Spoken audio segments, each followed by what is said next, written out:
Hello, everybody. Welcome to today's kickoff of Mental Health Awareness Month. We're doing some fundraising throughout the month. Today, we're playing the wonderful game Ryne. I'll get back into that in a moment, but I'm Jeremy. This here is my channel. You can find me on the socials at WHPubs. Thank you for joining us today. So, just a little history. Since 1949, May has been Mental Health Awareness Month. Since then, the fields of psychology and psychiatry have made leaps and bounds in understanding on how to promote a healthy mind. Thanks to the advocacy of organizations such as Mental Health America, understanding continues to evolve and inform how we, as humans, can live healthier lives and cope with mental illnesses. Yes, I started talking at the computer and you want a treat now. There it is. Libby sends her best to everyone. Now, as much as ever, such advocacy and education is needed. So the channel is taking this month to raise funds for Mental Health America so they can continue to do their good work. Your donations not only help to support this nonprofit organization, but also affect the game you are watching, including making the players do funny stuff. Bring on the crab claws and the pirate accents. We're kicking off fundraising with this game of Ryne by Furtive Shambles. Many thanks to them for sending us the pre-release information about the game. You can head over to their website for more information about the upcoming release.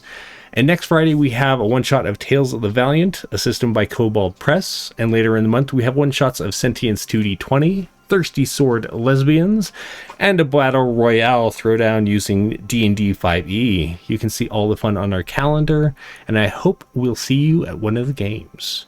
Now it is my humble pleasure to pass things over to Elliot Rose, who will be running this wonderful session of Ryne. You may hear from me from time to time as donations come in to affect the game, such as the wonderful anonymous donation that has already happened that is going to have Kate not only being an axolotl onesie, but trying to roll dice with crab claws.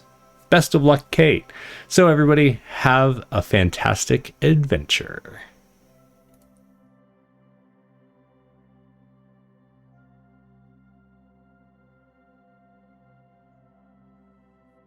Well, hello, adventurers. Welcome to our one shot of Ryne. As Jeremy mentioned at the top, it is a book that is in pre-release. What's pretty grand about this system is it is really a motion. It marries Studio Ghibli and Shadow of the Colossus, which if you're a fan of either of those things, I think you can agree with me that they rule. And it forefronts emotion, which I find utterly fascinating. So I can't wait to get into the system with our wonderful players. Let's do a round of introductions. I'm going to start with you, Ben. Hi, my name is Ben. I am so happy to be here. I am a professional GM in Chicago. I work with Rough Magic and Wizard Staff & Co. to run games. And I am playing Charlie, a chipper young person who's ready for adventure. Yeah. Perfect. Thank you. Thank you, Ben. Patrick? Hi, my name is Patrick. I've been playing RPGs most of my life, and I do a lot of just creative endeavors, art, world generation. Some of it I share online, but most of it's just for me and my friends. Happy and stoked to play Ryne. It looks like a very cool and fun game, and for this one-shot, I'll be playing Kite, who is a shell of his former self, as his spirit has literally left his body, leaving an insectoid husk that is void of emotion, but feels a sense of duty to his community and these people for vague, fond memories that he holds of this place. That's awesome. Thank you, Patrick. Next up, I'd love to hear from you, Chad. Hey, everybody. I'm Chad. I'm pronouns he, him. I am co-founder and executive producer at 12 Sided Studios. We just are very proud of the amazing two-shot that just premiered on Critical Role, Thresher, on Thursday nights. If you haven't seen it already, I encourage you to go check it out. That's the kind of thing that we do at 12-Sided Studios. So 12sidedstudios.com for more information about everything that we do. Awesome. That is. Oh, and I'm playing Morris, the Unraveling. And that means that every time I use my magic, I have a risk of coming undone over time. That is awesome, both the player concept and your actual real life. And I'd love to hear from Kate. Hi, I'm Kate. I've been involved in TTRPGs for like 10 years. I am currently involved with an actual play for D&D, What's Your Damage, with Elliot Rose as my GM. You can find us at whatsyourdamage.com. And I am playing Mertz, she, they pronouns for her. She is the town madwoman, kind of, and just a little kooky, a little fun, here for a good time, and wants everybody to, have balance in their lives. And I'm really, really, really, really, really stoked for this. So yeah, this is gonna be fun. It's gonna be fun, everybody. It absolutely is. Well, thank you, players. Thank you for those introductions and the characters that we will soon meet. Just a little bit about me. My name's Elliot. You can find me on bluesky.app at rosecraft.rosecraftgm something. I should get better at that, but not today. That day is not this day. I'll get all of them for the end, Elliot. It's fine. Oh man, I appreciate that so much. But with that, have it at the end. With that train wreck of an intro for me, are you guys ready? Very ready. Though also wondering, when is this axolotl hoodie going on? Or are you already wearing it? Soon. No, I'm not wearing it yet. Okay. Soon. Sick. Yes. Oh yeah.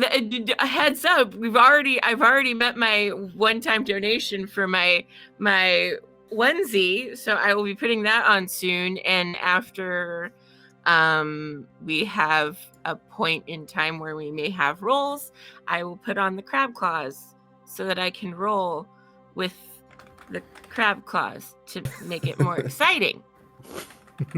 And probably drop dice on my floor and step on them later. Because that seems like a thing to do that's smart. So yeah. Well, all right. Well, take it away, Elliot. Well, in that case, I will take it away. All right, here we go. Welcome to the world of Ryne. We enter a world in its autumn. Colossal remnants populate the land. Giant, unknowable things split in twain from their spirit. The spirit of the gods that came before. Although their aims, desires, thoughts are unknowable to us humans, one thing we cannot question is their power. Their steps alter the world by their domains, be it a constant sweet rain in the lachrymose domain, the ever-running winds of the chattering of communication, or the ever-happy domain of our setting, Lorianga. Our eyes are now drawn to a pair of reclaimer crows, their small black forms contrasted with the lime green acid sac at their throat. The pair rest like disinterested commuters atop the tip of a rib. As the camera pulls out, we see the unfathomable enormity of the creature's bones, the rib cage which surrounds, which protects the heart known as the village Lorianga. Outside the ribs is charred death in a 10-foot circumference. Outside that, wild stalks of vegetation shimmering every color of poisonous warning. Electric blue, screaming yellow, piercing orange. The flora itself rattling a warning to those who dare try and journey through. Something in those wilds await.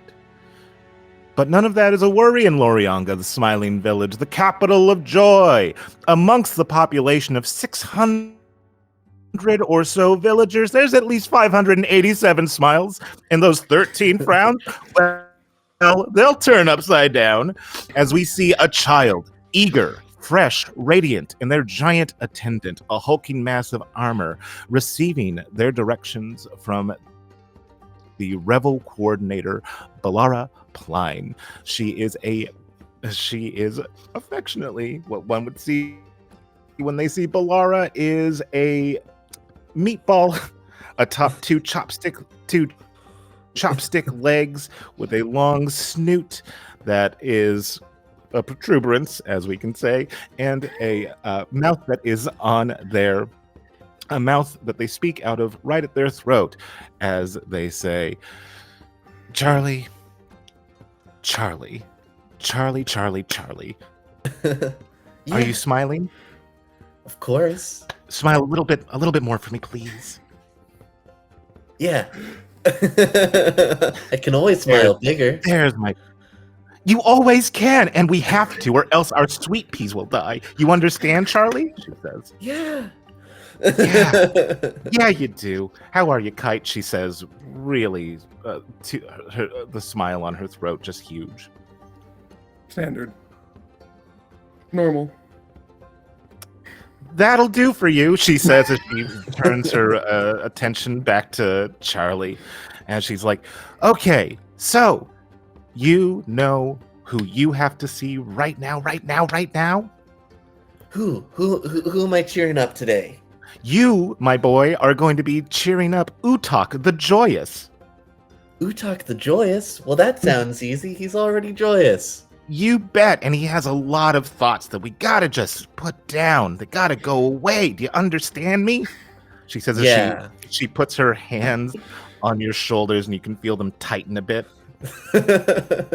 You get it? Yeah.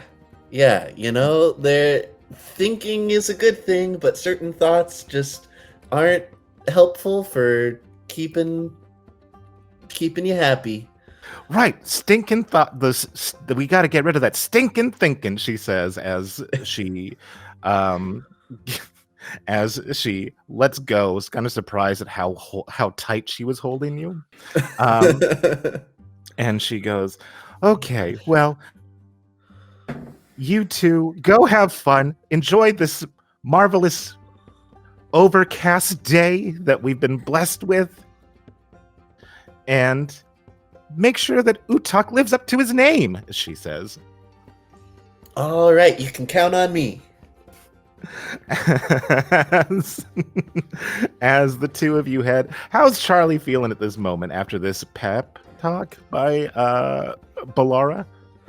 I think Charlie is feeling a feeling that has become very they've become very used to, which is a mixture of genuine optimism and cheer and happiness for the day, with just undertones of stressful dread and being a little overwhelmed because of how actually important their job is. Absolutely. And how's Kite with their focus? Or Kite's facet? confused. This man is Utak the Joyous.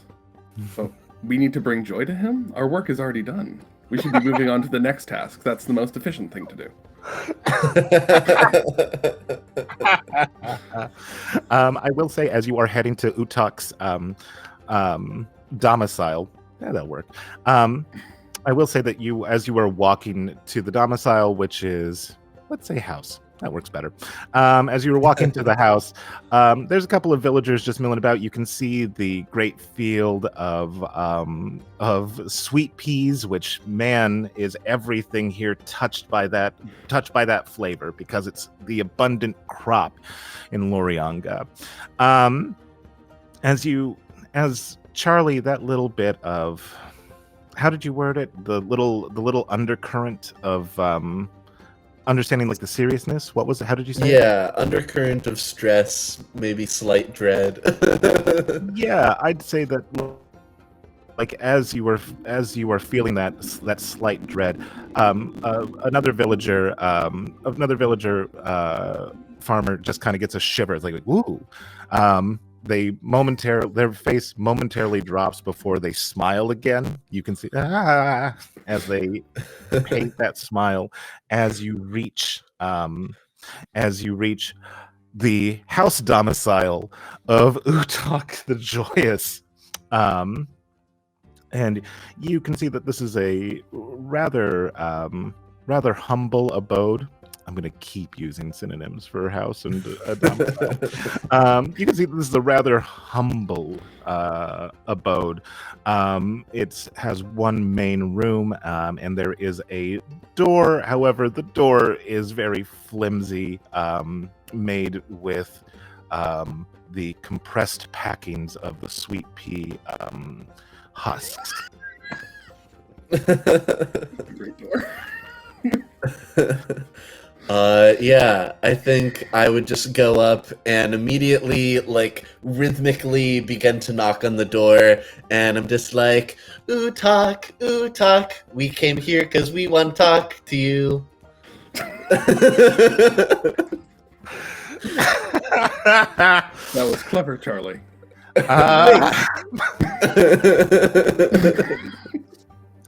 Okay. I worked on that on our walk over here.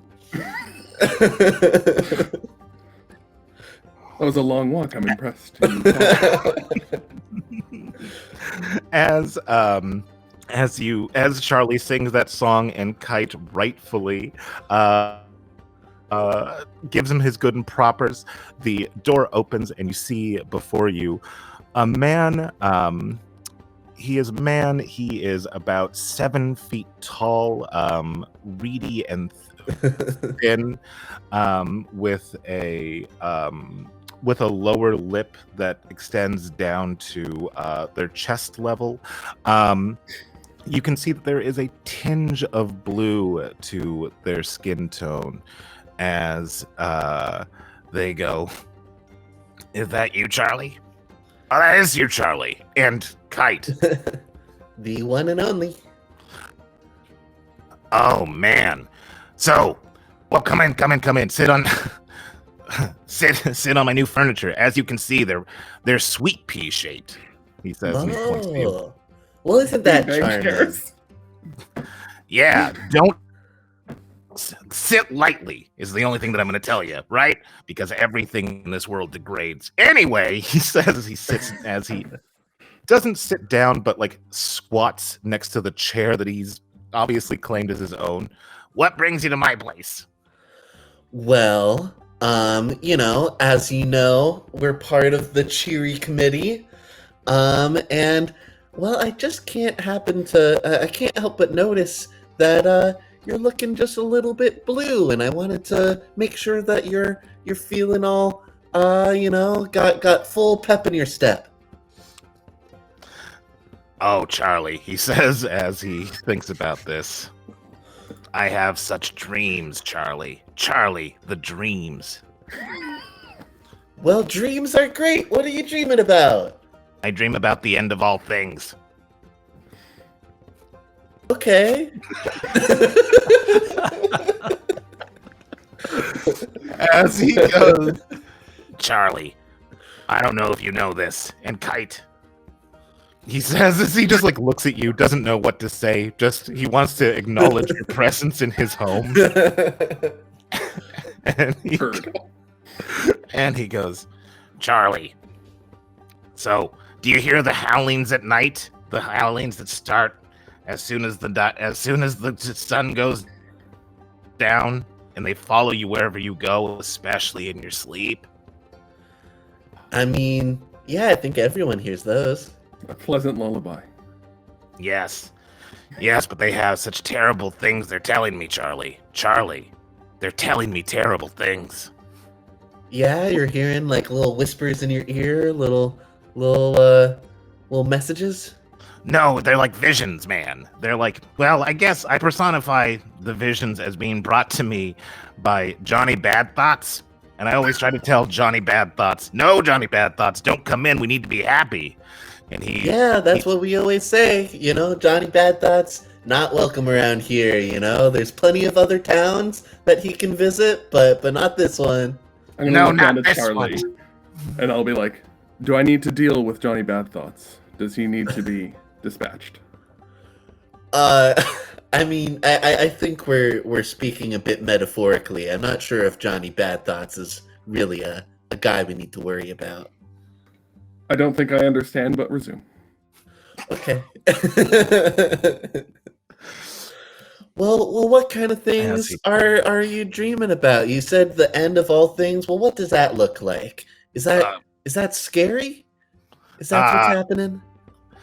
The end of all things means that where we are, there is only darkness and nothing shall ever grow. Yeah, and also, I probably die in debt for my wicked furniture. This furniture does look nice. It was probably pretty expensive. Please just take a little bit less of a load off of them. Okay, yeah, I'll make sure my legs are still holding most of my weight. Kite will stand. Like, do a little gentle pat to the seat. Is this made out of actual sweet peas or compressed? Compressed sweet peas. Yes. Great. This could have fed the village for a whole season. It must have been very expensive. I think, as you say, this could have fed the village for a whole season. His coloring turns a little bit bluer. He's like, oh, I guess I didn't think about that. Well, I mean, but that means that I bet you could probably still eat this furniture if you had to. So, like, on the bright side, it's very fragile. But so for now, you get to enjoy it as the wonderful furniture that you have. But if and when it ever breaks, then maybe we can just eat it, and it still has a use. Isn't that great? Everything's edible if you try hard enough. Yeah, or at least eatable. Okay, with this, I'm going to trigger change mood from Charlie to try to change his mood by taking this momentary sadness and trying to make him feel a little bit more optimistic. So, what's Charlie? What emotion is Charlie rolling with? I will roll with, I think optimistic. Oh, that's perfect. Okay, yep. Yeah. Alrighty. Change mood. Okay, I got a 6 and a 2, so that's an 8. So you can say the emotion you want to change it to, then roll. On a success, the mood shifts, and then you'll be able to pick from one of the effects. It shifts to a different emotion that you wanted, and the fates, me, say what that is. Changing the mood is strenuous, and you have to stitch aware, or something here resents you for you changing his mood. Well, I don't think I want wear this early, and I don't think I want someone to resent me. So I think I will succeed in changing this person's mood, but it's up to you on how it changes, because it might not change to the cheeriness that I'm looking for. Yeah, I think, because you're looking for like genuine cheer, right? Yeah, or just optimism is what I'm rolling for, and also kind of what I'm going for, and just Yeah, so I think what the mood is going to change from, it's going to change from being like troubled and sad or worried to I'll say reckless. As he goes, yeah, man, like that's such a good point. Everything here is edible if you try. Everything, you can do anything. You know what I'm saying? Yeah, The world is full of always- possibilities. you can do anything you put your mind to. Well, I have a mind for a lot of things, Charlie. I have a mind bet for a you- lot of I bet you do. Sorry, yeah, I mean, your last name is the Joyous, so I'm sure there's all sorts of... Moniker. Or an epithet. That's your actual last name.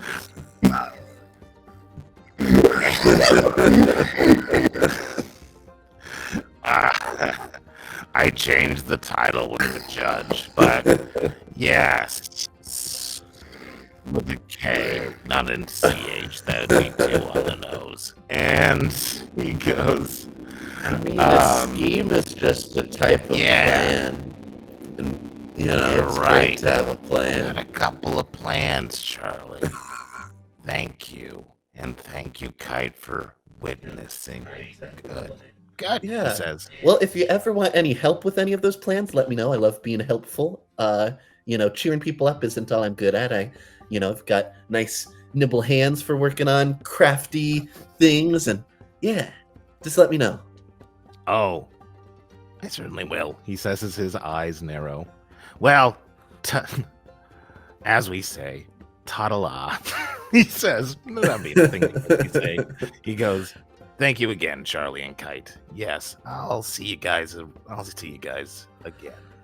Do I notice that as he shifts from troubled to reckless, does his hue change from the blue?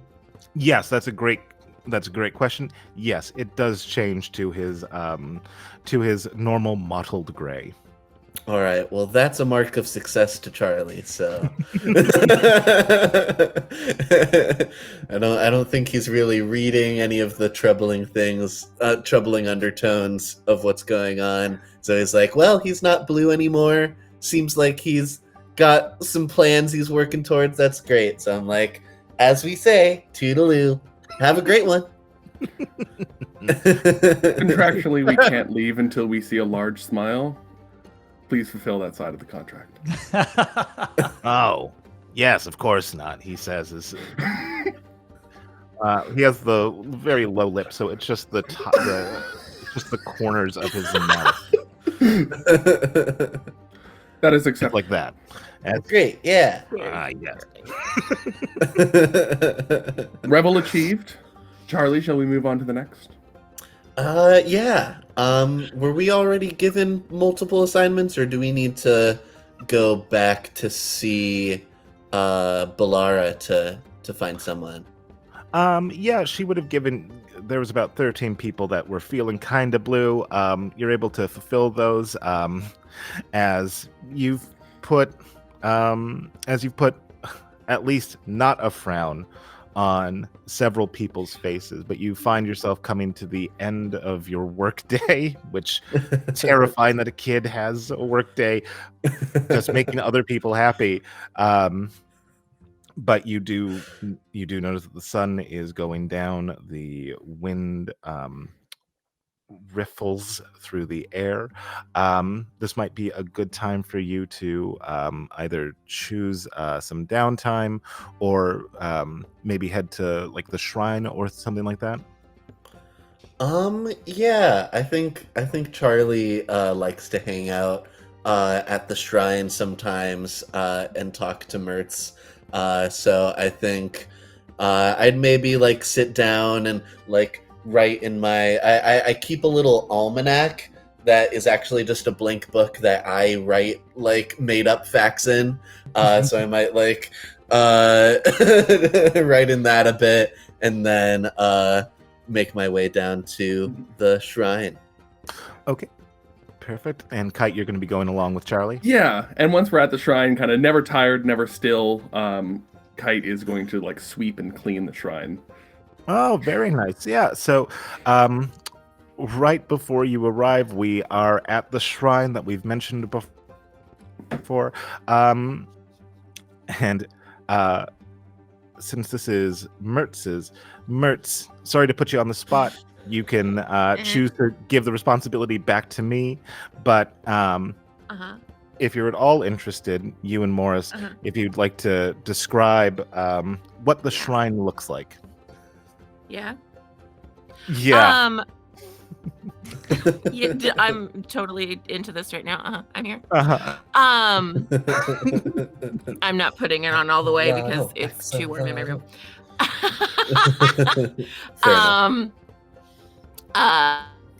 Because it zips up all the way, and I'm like, no, that'll be too warm. Well, it's a forgotten shrine, so I think it's like down, because we haven't really described the city in and of itself, but it rests in the rib cage of a remnant, so it's tucked in there. And I think that like the shrine itself is kind of closer to where the spine would be, like if the remnant fell on its back. And so it's tucked in down closer to the spine. It's a winding path down that's overgrown. The shrine in and of itself is at this point very small because a lot of it's worn down and broken over the years and hasn't been kept up. So like Mertz has tried their best to keep it up.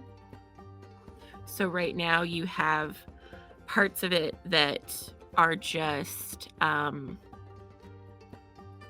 like pieces of the bone and pieces of the remnant that are carved out, and there's candles and like sweet pea flowers and bits of like old relics and things that are like to honor the remnants, and incense and different things like that. And there's like broken benches and things, like you could see like where it used to be a place like people would come to worship, but now it's so small and like dark because we said that there's the cavernous part behind it that goes down like into, I think it goes down into the ground where it's just completely dark and kind of eats everything that you can kind of see. So if you gaze too long, you're just like creepy. So I think for like Kite, coming in, it's like sweeping in, leaves that blow in, or, moss that's overgrown and different things like that, taking out dead flowers and stuff like that. And it's just a nice, peaceful place that is very sad. Perfect. And that was lovely. Thank you. And Mertz, before Charlie and Kite arrive, what do you do at the shrine? I mean, she putters around a lot. I think in her mind, she's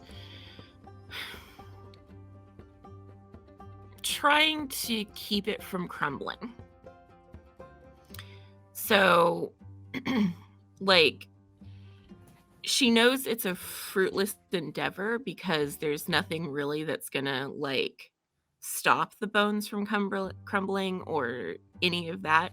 But she tries her best to just, like, literally go up to benches and push the rocks, like, to push them together, or, just set things so it looks like it's kind of put in place.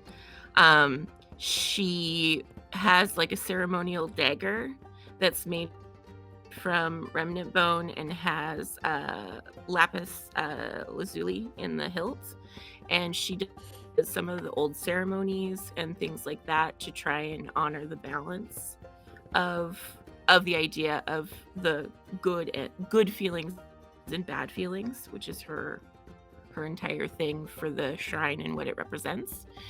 So she tries to honor that as much as she can, but she's also, it's been so long, she has kind of forgotten, and a lot of the things have been passed down like by word of mouth. So she's trying to remember as much as she can and try and figure out as much as she can to try and balance what the shrine represents. Perfect. Okay, absolutely. And as she is doing that, what has drawn Morris to the shrine and perhaps to Mertz themselves? Maybe as Mertz is puttering around, a gaunt figure with shoulder length, sort of scraggly hair, faded brown robes is maybe moving around after you and say, ever since I've come here, I feel more together than I've ever felt. Let me help you with that. And helps you push a stone into place. And in some ways, the outward metaphor of putting the shrine together and keeping it from being unmade is helping to keep Morris together since he arrived in town. I love that. It's beautiful. Yeah, I think that is lovely. So you have this really sort of reparative moment at this shrine where, unlike the rest of the Lorianga, there isn't this ever-pressing pressure to be happy, right? This is a place where you can kind of sit with your emotions, let it linger. And I think that's also part of the reason why Mertz, who is known as the wild woman, or the crazy woman of Lorianga, there is somebody who is pretty a curious fellow. Probably seems a little bit of a crooked nail in this board of a community that we have. Their name is Donzo, as you can hear their footfalls as they arrive to where Morris and Mertz are. You see Donzo with their soft bioluminescence glowing in the afternoon twilight, along with a pair of bifocals, and by a pair of bifocals I mean they have a regular bifocal and then they have another pair of bifocal that they can look through. As they arrive, they say nothing really until they flop down in the grass. You can see that there are the ribs. The ribs are viewable from the shrine, and as they are laying there, they go, you know, if you look at this thing upside down, even the ribs look like they're smiling, Mertz.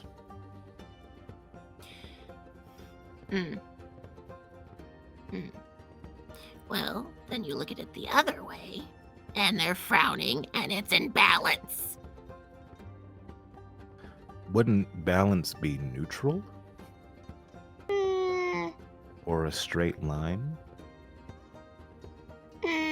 Well, no, that would be neutral. Balance. Balance is good and bad.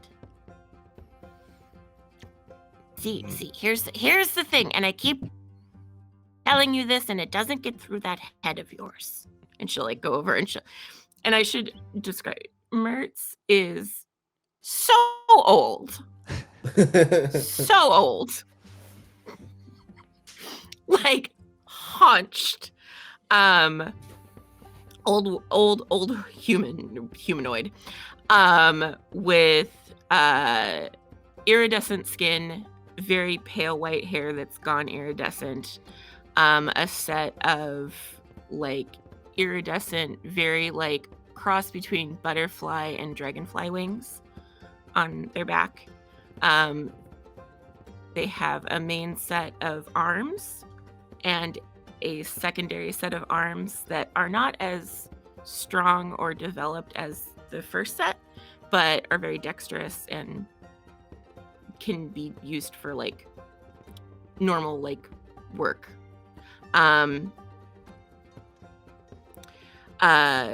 Very large insectoid eyes, and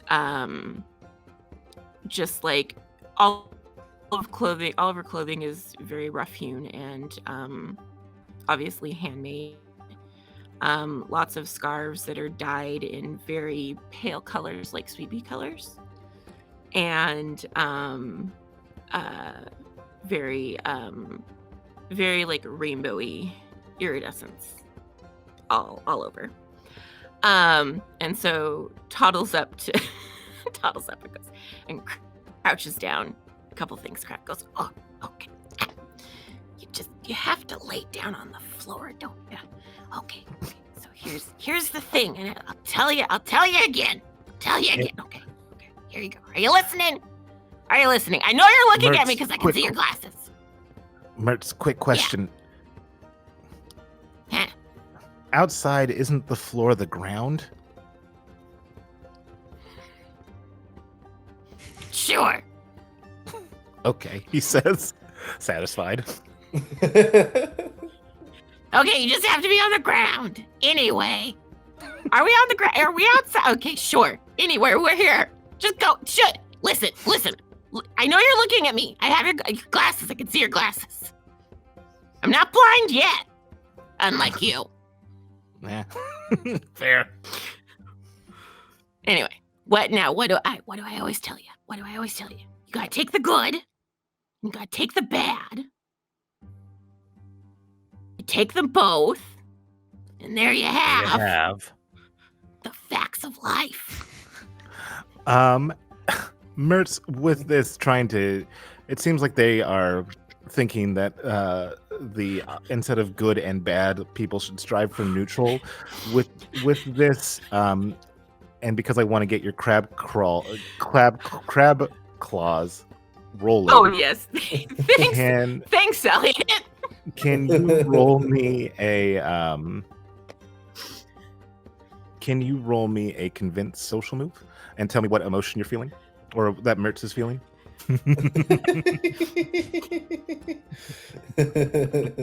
Yeah. What? I can't let right now I can hold them. I don't know that I can let them go. She's probably feeling she's playing it annoyed, but I don't think they're really annoyed. I think they're kind of oddly fond. It's like exasperated is quite honestly.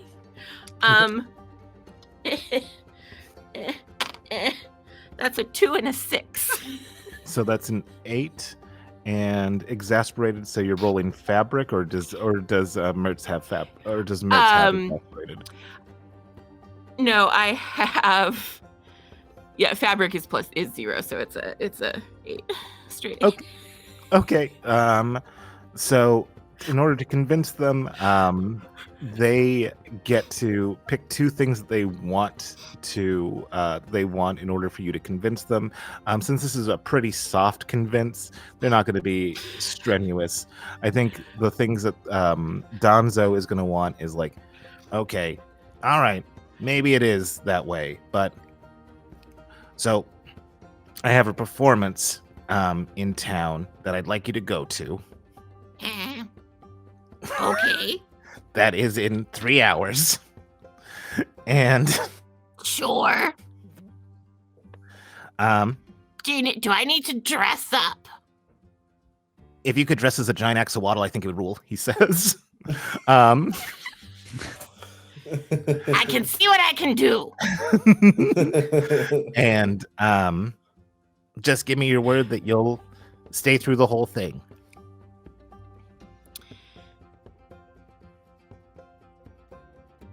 Okay, what kind of performance is it, honey? Dance, he says. Oh, I love dance! Right? You know I do interpretive dance. I'm very excited for this. Morris, honey, do you want to go to a show with me? I She'll feel toddle like over to I Morris. have to go at this point. Good, it's a date. Oh. Morris sort of smooths his hair. Okay. I didn't realize things were getting that Yes. serious. Yeah, you're such a strapping fella. You're such a strapping young fella. Morris is not Let's strapping go. at all. He's like gaunt, big dark circles under his eyes. And I think it She is doesn't over. care. I think it is over. Morris said, "Oh, I didn't know this was so serious." And you're a big strapping fella. Is when Charlie and Kite arrive at the shrine. He's not that big. Elliot. At this time, a disembodied voice whispers in your ear. Except for I'm not going to whisper because that drives me insane. The disembodied voice says, "Not only must you roll a d4 to select which of these players will begin to speak in a funny accent, but when it is appropriate, a helpful NPC will arrive to save the day or otherwise help these intrepid adventurers." Sweet. Thanks for the donations, guys. Thank you. Thank These you. dorks. Thanks, folks. Yay! Okay, so we have Ben. Do I set the who matches up to the D4, or is that already in there? I think he's gone. Okay, I in that think case, you can just set Ben, you're 1, Patrick, you're 2, Kate, you're 3, and Chad, you're 4. The disembodied voice says, "I am pleased with your choices. If only I could reach my buttons faster." In this case, Charlie, you are going to have a voice for the next 15 minutes. Okay. Amazing. Okay, I think I know what will be a Oh, funny voice boy. for this. Especially for this young character. Is this in universe or just an out of universe thing? Elliot. Make it what you want. Yeah, should I try to justify why my voice is different? Oh, is this your voice cracking? Because you are an adolescent? He suddenly hit puberty. Let's Charlie, see, you're growing I up was so thinking fast. of going with an old man voice. You're trying it out. Tried it out.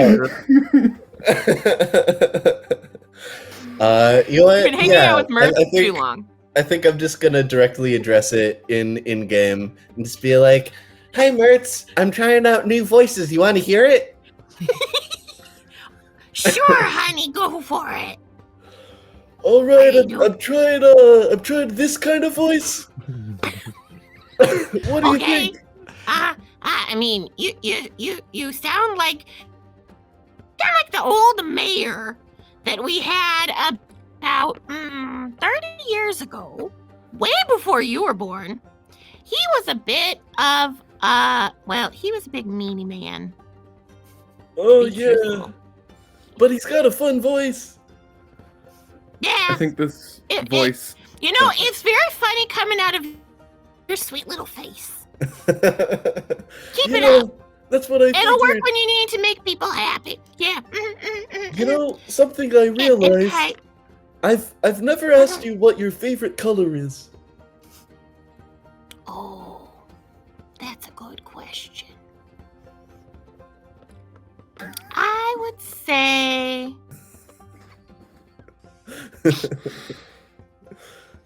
It's the ADHD.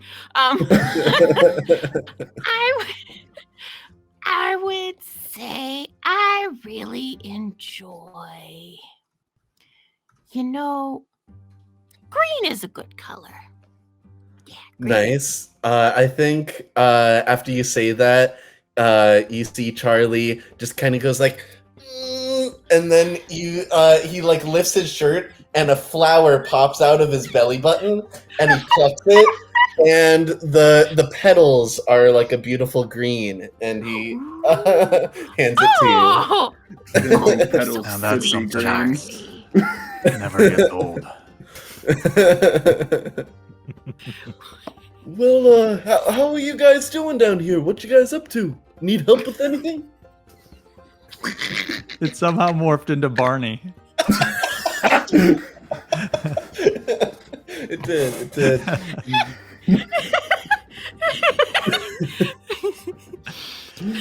well, you know, things are still fine. I have to go to a show in town, and Morris is gonna be my date. You should come with us. Oh, yeah, I love going to shows. What kind of show is it? Apparently, it's dance. What kind of dance are you doing? She just calls it. She calls out to Danzo. As Danzo has just been watching this, I think they are in amazement at the flower that came out of the belly button. I think they're just trying to really house that right now. As they're just like, wow. Whew. Did I, as they take off their glasses and shine it before putting it back on, looking at that belly button. Do you just need to say your favorite color and you make that? Yeah, I'm able to control what kind of flower I make, and yeah, I think I fully like just tied up my shirt to make it like a crop top at this point. So my belly button's out. What's your favorite color? I'm gonna say I'm gonna say tap. Oh, sorry, that was Cap for is Mert. your favorite color? No, great question. No, I'm doing tap dancing. My favorite color. Also Cap can tap. be a color. I could make that happen. And I think their head swivels as they are. All of you, look. Morris, honey. Danzo, Morris, honey, you don't need to make tap a color. Danzo's kind of blown away because I know that Kite's like a fixture of this place. Still, Kite is huge and imposing and has a big sword, and Mertz is Mertz. Mertz is always going to just be Mertzing all over the place. There's a boy that has flowers that come out of their belly button, and now this new person has said, "I can make tap a color," and they just turn to you and go, "Yes, please, yes, make it a color." Morris, don't you dare make tap a color. I want to know what kind of color it would be. Everybody stand back. A very loud color. It would be I'm a gonna- very loud color. I'm gonna pick up Charlie and just like move him farther away. Whee! Morris, if you do anything to my shrine, I'm gonna kick you in the butt. I think this is small enough. I think it'll be okay. As I begin to like grab at parts of the air, and you see that like I'm pulling like sort of reality as I grab the air and pull. It's like I'm pulling threads together that you can't see, but it's bending like the reality behind that you can see through.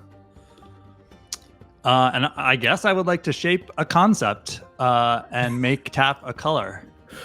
Oh my Yeah, God. absolutely. That rules. Let's go do that. This guy's way too powerful. Someone needs to stop him. He's gone mad with power. He's making concepts colors. Casual conversation, instantly pulling out like fabric of reality bending magic. Let's do it. Why? Kite's like, the 12 colors we had were sufficient. I don't know if I can study another 13th. Okay. So what emotion are you rolling with? I think this is in my mind. This is like I wouldn't have normally done this, but there's a sort of joyfulness in this town and this sort of frivolity. So I'll roll with joyful. Sounds great. Okay. Hopefully this works out. Okay. 7 plus 2, 9. So on a 7 to 9, pick 2. You unravel. You take where according to ground. Something is ruined by your magic. Something stirs. A threat, a strangeness, or a supernatural power. I think that one, as I pull in this shrine, the fabric of reality and turn and make the concept of tap as a color. Something stirs. I will choose that one, and then I think I will take where, because Mertz warned me not to ruin the shrine. Yeah. So okay, I think that is great. So for where. You get to, let's get to where. So for where that goes into long-term consequences, the where patch. So for where you're pulling, you're going to take one where from this because you're on steady ground. And you have a 9-stitch wear patch. And I think you've mentioned before that Morris is pretty gaunt, correct? And they've wandered into this town. They are fundamentally unraveling, and they did just do madness, basically. They made madness reality, right? Which is all in pursuit of making tap a color, which I cannot applaud you enough for that. That's so... What a great introduction to your powers. So brave. Yeah. So one thing that I want you to think about is what color is tap as I try to work this where with you. Do you... Because what I would be getting from this is because you are pulling reality itself and making tap a color, I feel like there should be just aware of fatigue or tiredness. Okay. Does that make sense? Does Yeah. that feel fair? Yeah. And Okay. yeah, so I sort of do this and now I think like everyone just inherently knows tap is a color. It has always been a color that I've made that reality. And so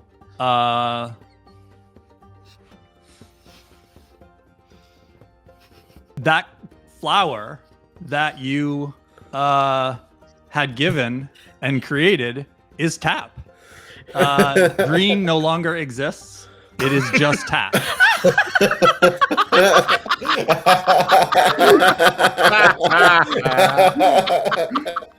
I like pull out a box of crayons. See tap.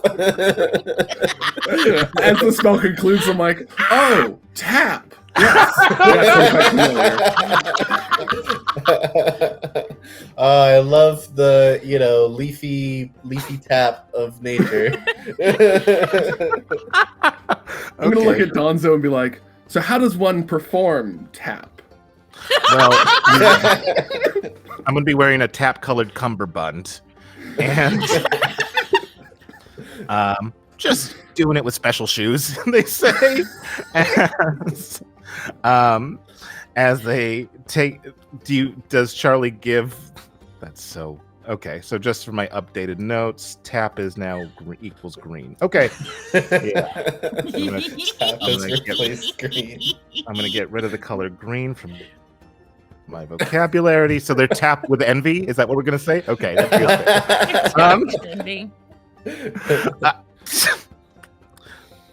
God, this is great. Okay, as Danzo as Danzo goes, yep, a tap-colored cummerbund, and well, it looks like I should probably head out to get ready for my show. So you guys are all going to be there? Yeah, sounds great. Yeah. Yeah, sounds great. Still trying to do the voice. And succeeding. It's still 10 minutes.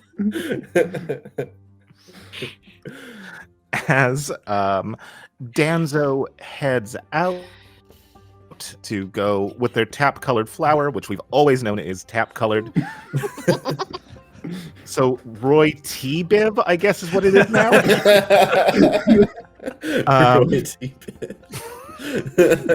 Kind of rolls off the tongue. I'm not gonna lie, it kind of rules. Yeah, the T rhymes with G. It works. Yeah. See you guys in Tapper Pastures. The seaweed is always tapper.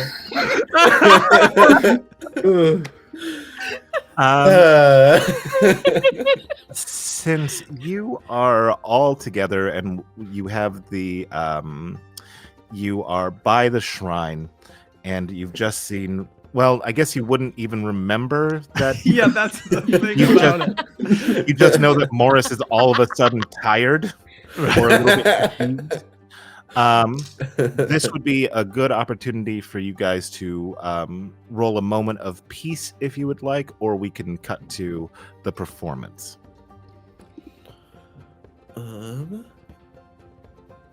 Could roll a moment of peace. Moment of peace, a game term? Get exactly Yes. what that is. It's When one you of our find a moves, moment- right? Yeah, when you find a moment of peace, comfort, and safety, say how long you think it'll last. I'd say this is probably like 2 hours. The fates instruct everyone to hold between 1 and 3, depending on how restful the moment is. I would give you guys 2 here because I feel like this is. I'm not gonna lie. This is probably the most restful it's gonna be for you. So, so what you can do is you have 2 holds, and you can spend it to either spend time with somebody here and play out the scene, let off steam, remove a stitch from up to 2 different emotions, study something. So you could ask the fate a question about the area, tend to aware, none of you have aware, maintain your gear. Aware. Oh, yes, you do. You're right. You just got it. I forgot because because tap's always been a color. You can use a move if your character has a peace move, or you can get into an entanglement. And I can also spend my holds, which would be 2. Yeah, at the end of each cycle. So this would be a good opportunity because this is one of the things that Ryne does forefront is that they like moments of peace because, you have moments for your characters to kind of think about what's happened thus far. So yeah, if you guys would like to spend your 2, just tell me how. It'd be good to take a rest. Morris looks a little tap around the gills. Yes. I'm gonna go over to the shrine and sort of kneel down in front of it and take a moment of peace. And my humanity is regenerative, so I can actually gain 1 additional hold that you use to heal your own wear. And I'm gonna heal that wear that I took. Okay. And is it possible to sort of contemplate on this shrine? And I would like to know whether it is a shrine of Lorianga. Yeah. Okay. So you want to know if this shrine is a shrine of Lorianga. Mhm. So this shrine is in the village limits of Lorianga. It is often neglected, and I think there is a deeper reason for that. I think what you would get as an outsider to this area, and you've also hung out with Mertz, who Mertz really bangs this drum because it's something that's being forgotten or something that is willfully being pushed aside, is that although happiness does bring the crops, there is something that is, and as somebody who is deeply, you are unraveling, as somebody who has been deeply missing something, or is the potential to like lose all of themselves, like this happiness that you've been exposed to is really, like you've said, like a remedy. It felt like a remedy. It felt like a prophylactic, maybe that would be the right word. But there is, I think, as you've been around this village, you've noticed that there is this sickness that does happen, which is this blueness, and on people, like you didn't notice this, but they saw with Utak the Joyous, and you have been noticing, especially recently, that the rattles of the outside have been growing louder, and it does feel like something is trying to push its way in, and that there may be a manic happiness that is also coming in response to this negativity that might be coming in. So yeah, it is part of it, although it is often neglected, what with it being sort of a ruin. Does that answer your question? I know that was a lot of words. Yeah, it does. Thanks. Okay. I think. Sorry. Was that all my moves for the moment of peace? Yeah, you had 2, so 1 for 1. So you got to. So you learned a little bit more, and then you tended to your wear. So I think that does you. Okay, awesome.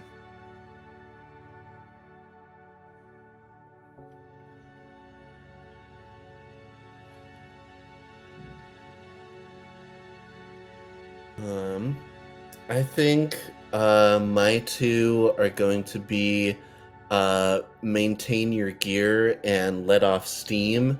Even though I don't really mechanically need to let off steam, I think, we've established I had my work day already, and that can be a little stressful. So I think to maintain gear, I have a little pet, a little companion, that's a little firefly in a jar. So I root around in my backpack, and I'm gonna say my firefly's name is Jeremy. And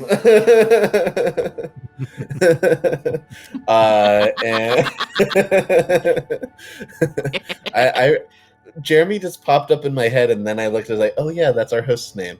But so it works.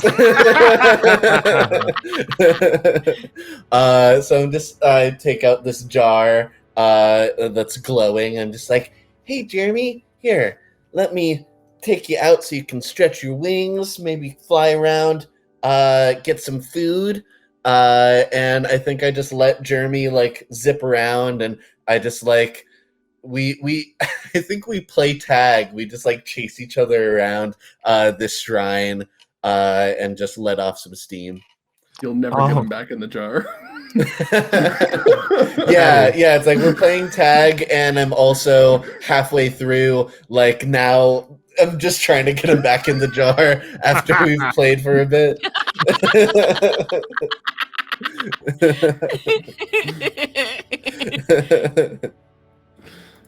That's awesome. I love that.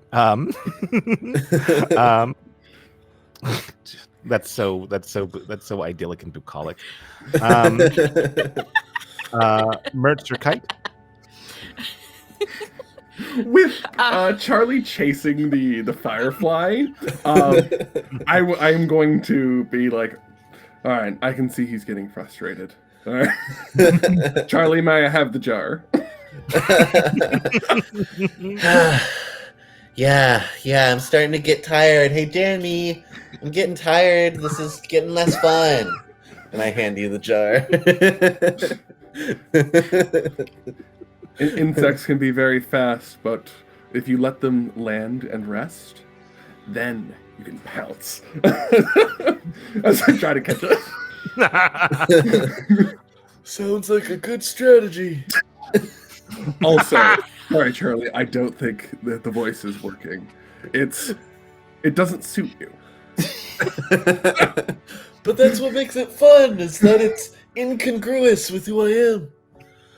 I don't see how incongruous is fun. It just makes things less sensical. Yeah, silly is fun. We'll have to agree to disagree. All right. And I just grab my almanac and start like scribbling. Can I get this firefly back in the jar? Absolutely. I like to imagine that when you said you just had to pounce, I imagine that was you catching Jeremy. Not our stream father, but the firefly. The stream father. I give the jar back to Charlie. All right, Jeremy. Hope you're nice and tuckered out. Got some exercise. Put you back in the bag.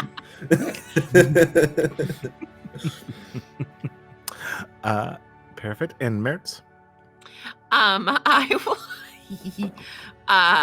will take my time to use my moment of peace to rehearse, which is when you use your moment of peace practicing your expression. You may use your hold to pick one, which will have your concept help you the next time you work to further its value. My expression is interpretive dance. So anyone will just see Mertz over in a corner swaying music no one hears.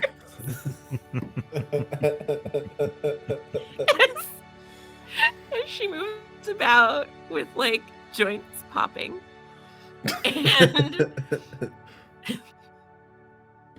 and has like something that's like, marrying balance, something, da da da da da.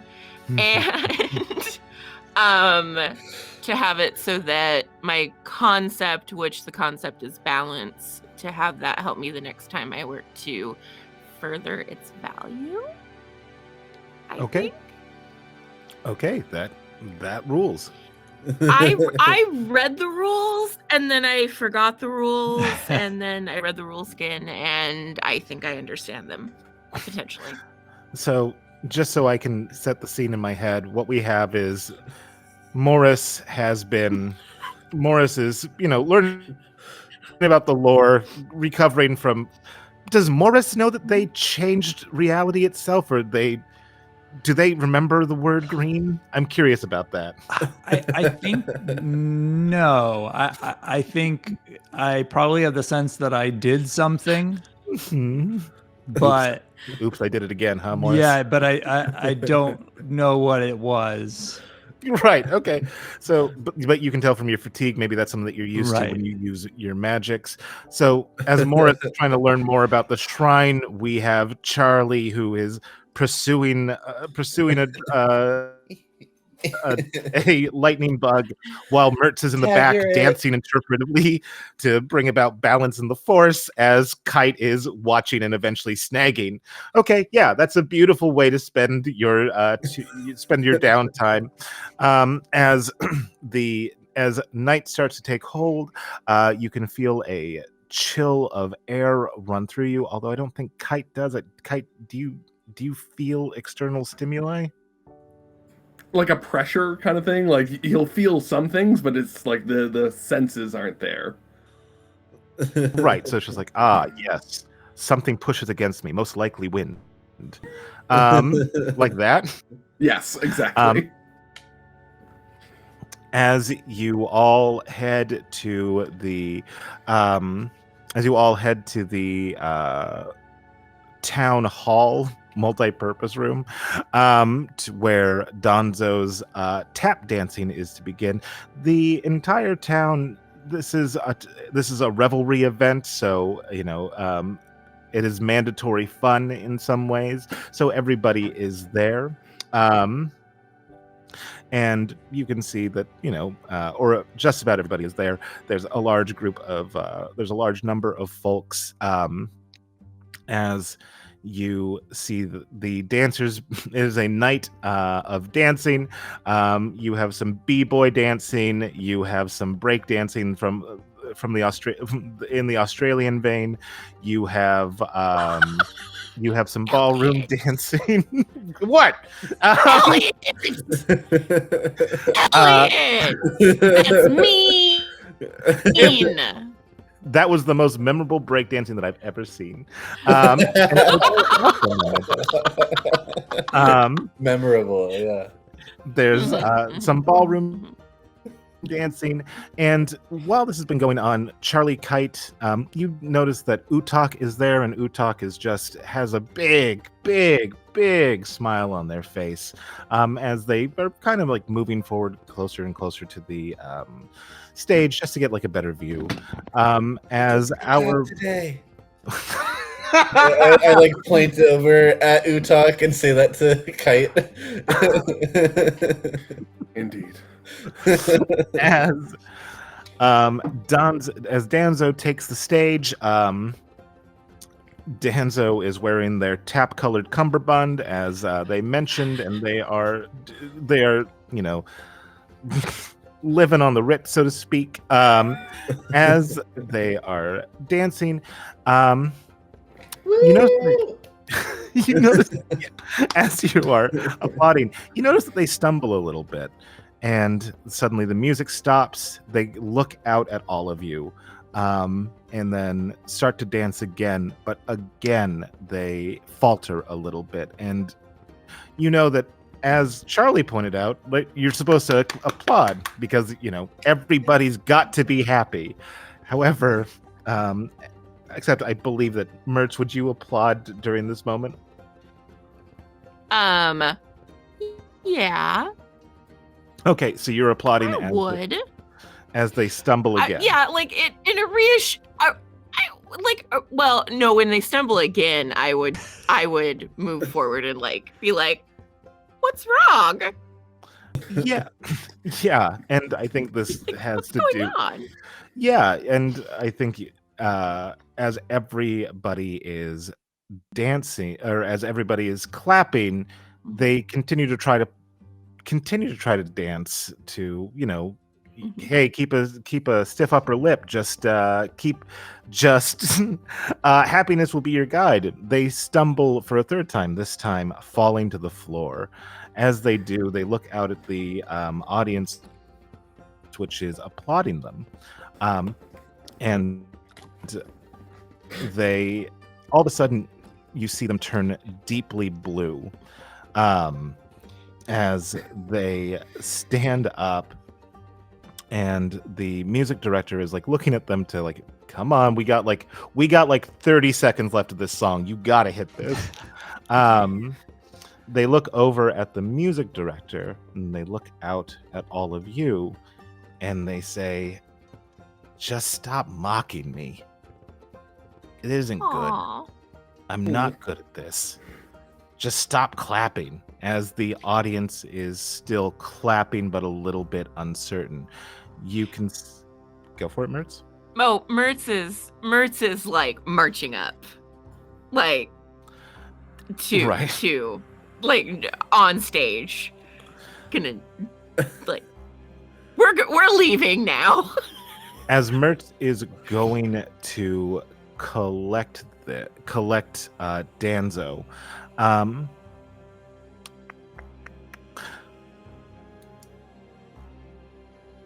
we take a pregnant pause, so you wonder what I'm going to say next. Yeah. You're good at those. As Mertz goes up to collect Danzo, you notice from the corner of your eye, Mertz, it seems like somebody in the front rows has thrown something at Danzo, and you watch as a vial spills And as Danzo recoils, Morris, a little while ago, when you were fatigued, something stirred. And you knew that happened, and I don't think anybody else did because they're not as tied to the magic that you had. That thing that stirred, you can see it, or you can feel it as this cloud starts to, this blue cloud starts to engulf Danzo as you, Mertz, what you see is you see all of this cloud, and then you start to see, you start to hear as if something is moving inside of that cloud that is making it very difficult to see. You hear Danzo screaming as suddenly, standing before you, is an enormous wolf with blue fur. It has several eyes in its coat. It is roughly 10 feet tall, standing up. As it has, you do not see Danzo. You suspect whatever happened. Maybe this is Danzo now, or maybe this was Danzo, because what you see before you, all of you, is the wolf that has been literally at the door for several generations, the mythic beast, the Wolf of Sorrow. And we will take a break. Elliot Oh my Rose. God. Elliot Rose. Elliot, I remind you, I know where you live. You don't know. Twice. It's been like 12 hours, dude. I know, right? Cliffhangers. I've doubled up. In our home game, he left me on the worst cliffhanger last night.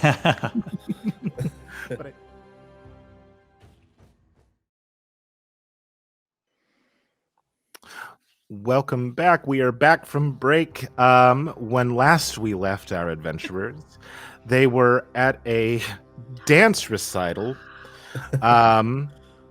where their friend Danzo had a little bit of a tumble doing their tap dancing. Not the color, but the style of dance.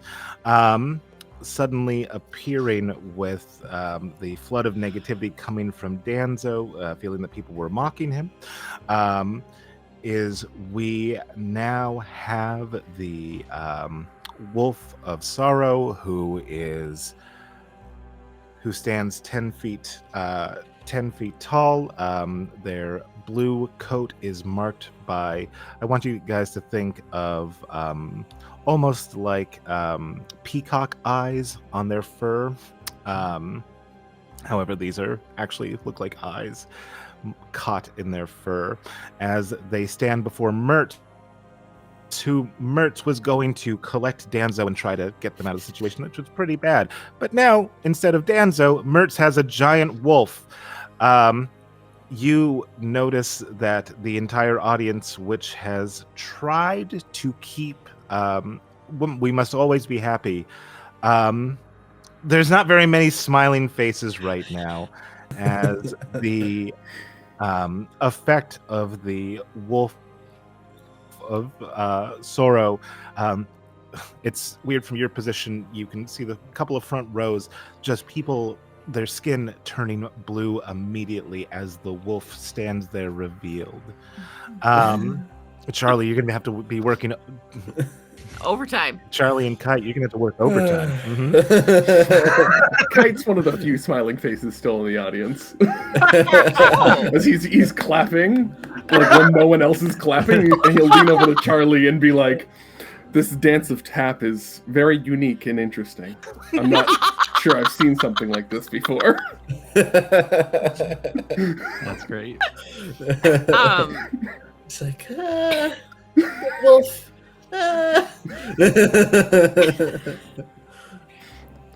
And one point of clarification, though, is someone threw the vial Mhm. at Danzo. Did I see who it was? Let's see. Let's see if you did, real quick. No, no, no, no, no, no, no, no, no.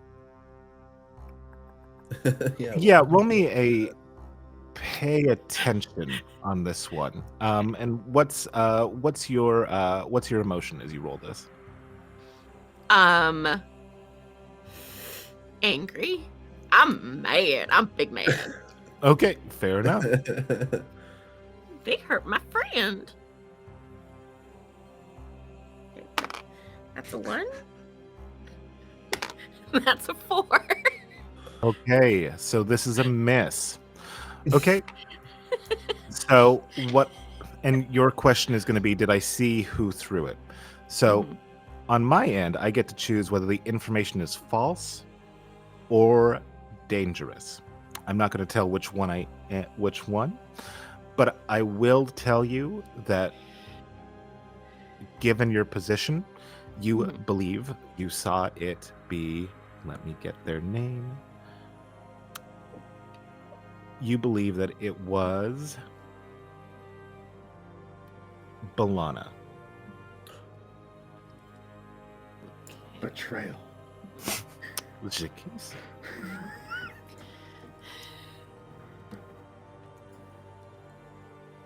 Okie dokie. So Well, so with the wolf there, inside the auditorium, you also hear cracking going around. You don't exactly know what it is. It is loud and it is surrounding you. Although when you look around the auditorium, you don't notice the structure itself cracking. There's something else going on outside. As the wolf is there, it looks like with its area of effect spell going on, more people, if you are in an enclosed space with it, it seems like more of this sorrow, and this sorrow will perhaps contaminate the whole town. Oh gosh.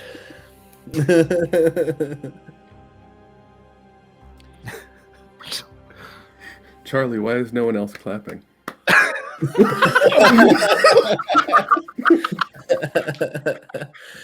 Cause he stopped dancing and turned into a wolf. Should the wolf be dancing?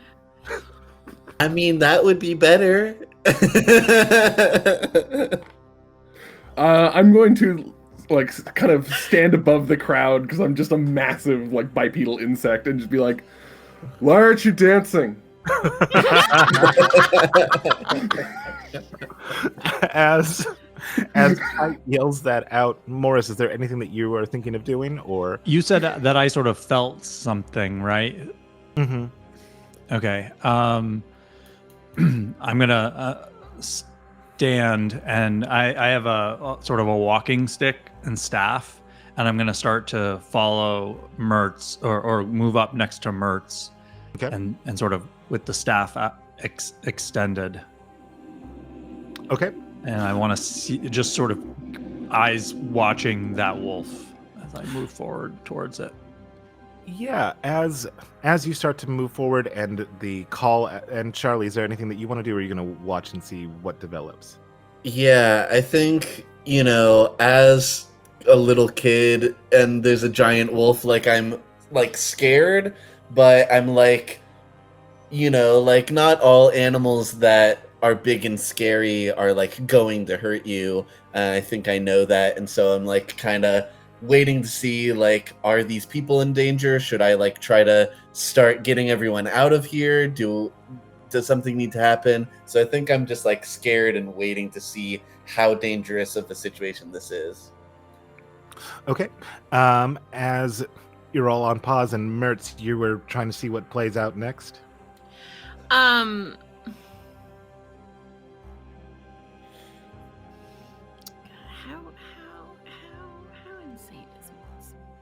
A good question. That's a Has good this ever question, happened 'cause I- before, Mertz? Well, see, here's the thing. Everybody's always afraid of the wolf because the wolf is gonna come and destroy the crops and destroy the town, and everybody's like, no, we have to be happy to keep the dang wolf away. But the thing is we have to embrace the bad because you can't be happy all the time. That's not sustainable. It's not good. It's not right. Look what they do to poor Charlie. It's not right for a child to have to make everybody happy all of the time. It's not. You have to have bad emotions. You have to. Because without the bad emotions, how do you know what good emotions are? And bad emotions serve purposes. They do. They do. So this wolf serves a purpose. I know it does. It has a reason to be here. We can't just kill it or will it away. From the crowd, Kite is gonna yell, "If your purpose isn't for dancing, Wolf, what is your purpose?" Has Mertz is gonna march up to the wolf. before that happens, what happens is as Kite asks Wolf, "What is your purpose?" It says in a voice as deep as that cavern beneath the shrine and just as dark. It says,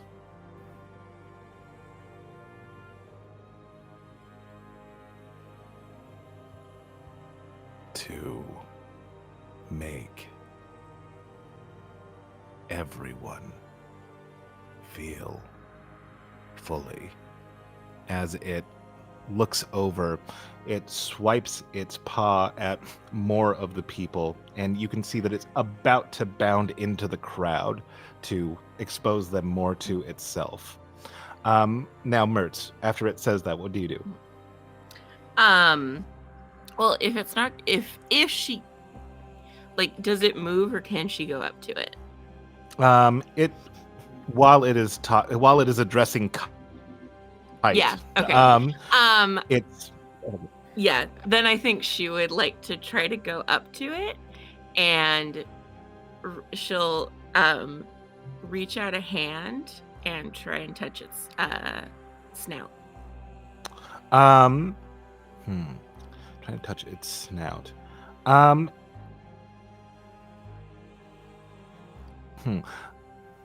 It dodges out of the way of you trying to touch its snout. However, when it looks at you, you can see in its eyes. You've seen those eyes before, magnified, I think, by a power of cubed, maybe. They are the eyes of Danzo as it looks at you, baffled and fond and a mixture of everything before it takes off into the crowd. More and more people, Kite and Charlie, you were able to watch more and more people. Contamination is now about 30% of the town, so 30% of 600 roughly is 90 people are now turned to blue as this creature bounds through and exits the grand hall for the multi-purpose room. So it doesn't look like, anyone's getting physically hurt. It's not like this wolf is like slashing people up with claws. They're just becoming contaminated with the blue sadness. Mm-hmm. Okay. I turn to Mertz and I say, I see what you're saying, but this doesn't seem like balance. No, this isn't. Someone threw the vial. The vial changed Dansko. We need to find out who threw the vial. I thought I saw. But did I see? I see a lot of things, you know? What did you see? Well, I thought I saw.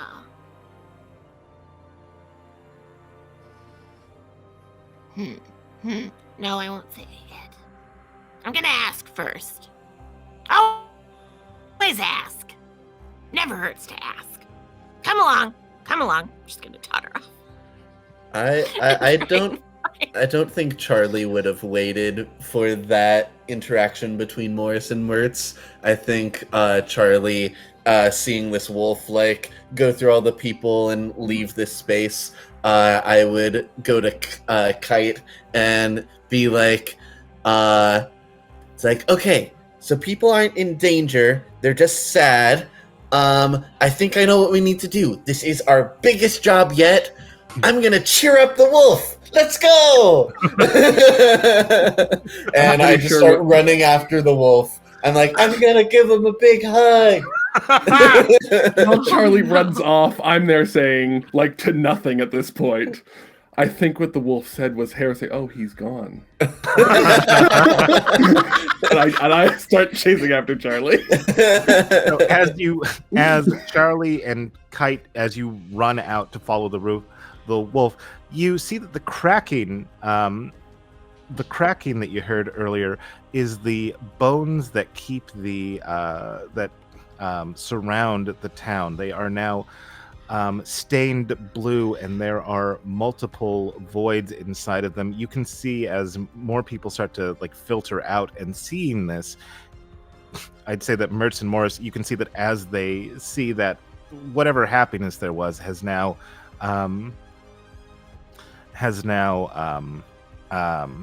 quelled,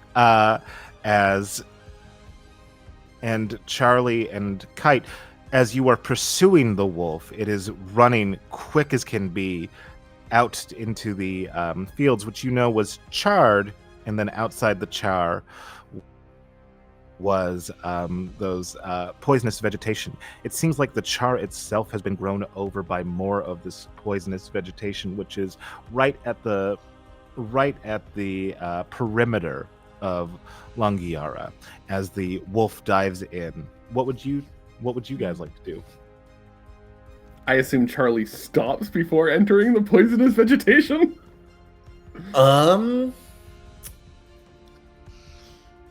Undecided. I honestly kind of want to like roll to decide.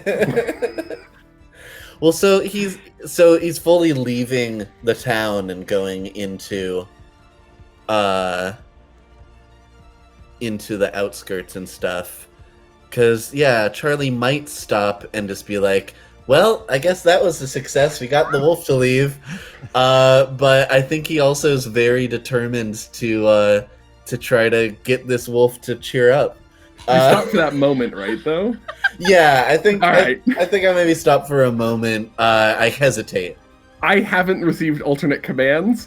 Knowing the dangers and being Charlie's ward, as Charlie's like, well, hold up. We might, like, he takes that kind of brief pause. I'm going to run up behind Charlie, scoop him up, pick him up over my head so he's not touching the poisonous plants, and just start running to continue to chase the wolf.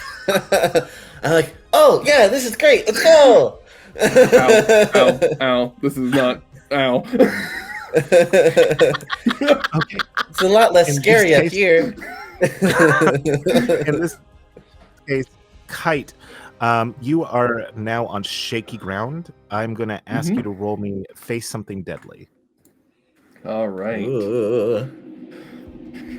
So because I don't have emotions, I can tag as many facets as are appropriate, up to a max of 3. Armored feels appropriate here. Hollow also, of like, I don't feel much. So I would go with a +2. Is that all right? Oh yeah, absolutely. Double ones on the dice. Oh no. Wah, wah. Okay. This is why we play the game. So, okay. So, When you face something deadly, colossal or beyond your ken, say what little you hope to achieve and roll. On a 10, pick 3. On a 7 to 9, pick 1. On a miss, place your life in fate's hands, or have what you fight bring devastation to down all around you. Okay, so I'm going, because here we go. Charlie, how long have you known Kite? I think a good couple of years, at least like 5 years or so. Okay, so that's like almost half your life. Yeah. Okay, how important is Kite to you? I'd say very important. You know, he's a mentor figure. Okay. So what I'm going to say happens as fate is now in my hands.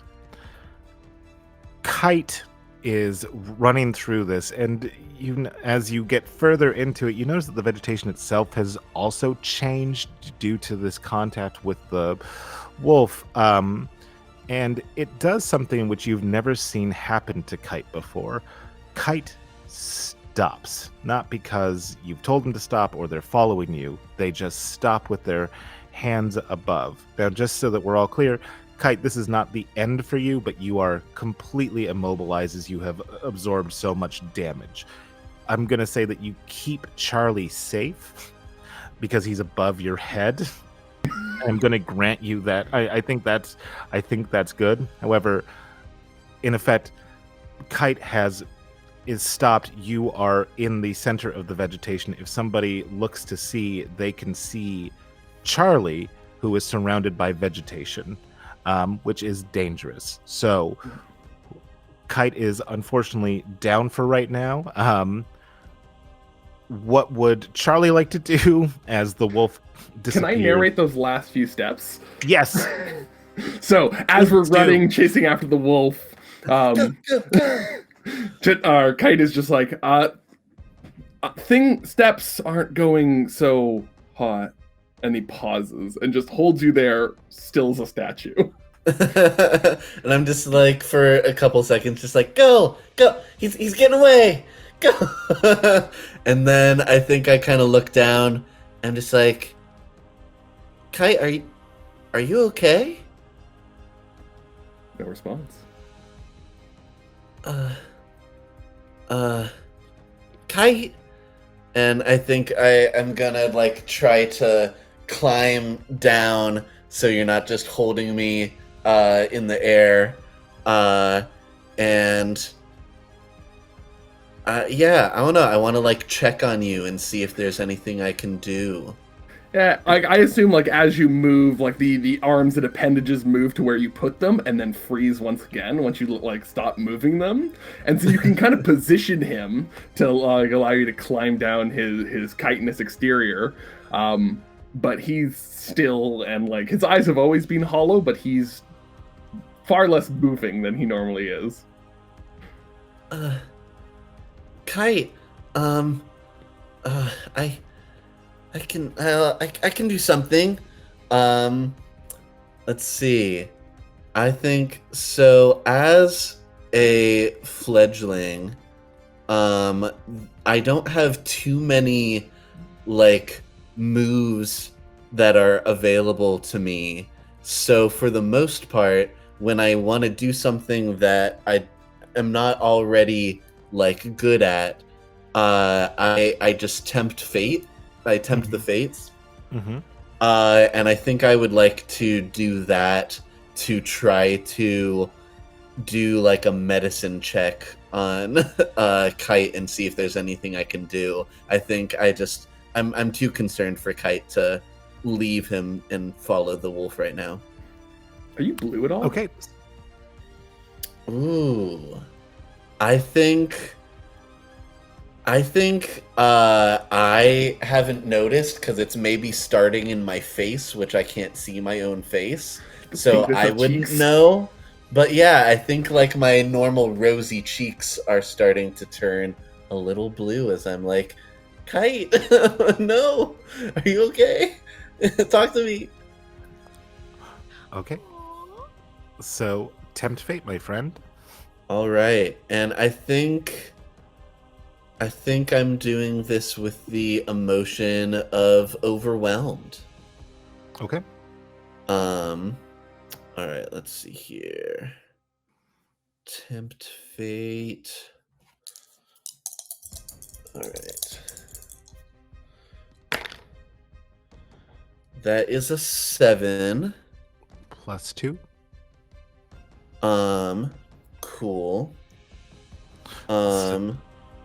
So that's 9. Okay, so you wanted to. Okay, so it looks like you get to make 1 and I get to make 2 on this risky move. So like what? So what you want to do was check on Kite, right? Yeah, check on Kite, see if I can, get them back to normal or back to moving, Okay. I will grant you. How about this? I'll grant you getting Kite to move again. I'm going to offer a complication as one of the things. Okay. And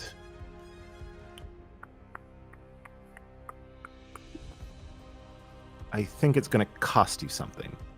Does that sound agreeable? Yeah. Okay. So as you are looking at Kite, who is hollow by nature, even hollower,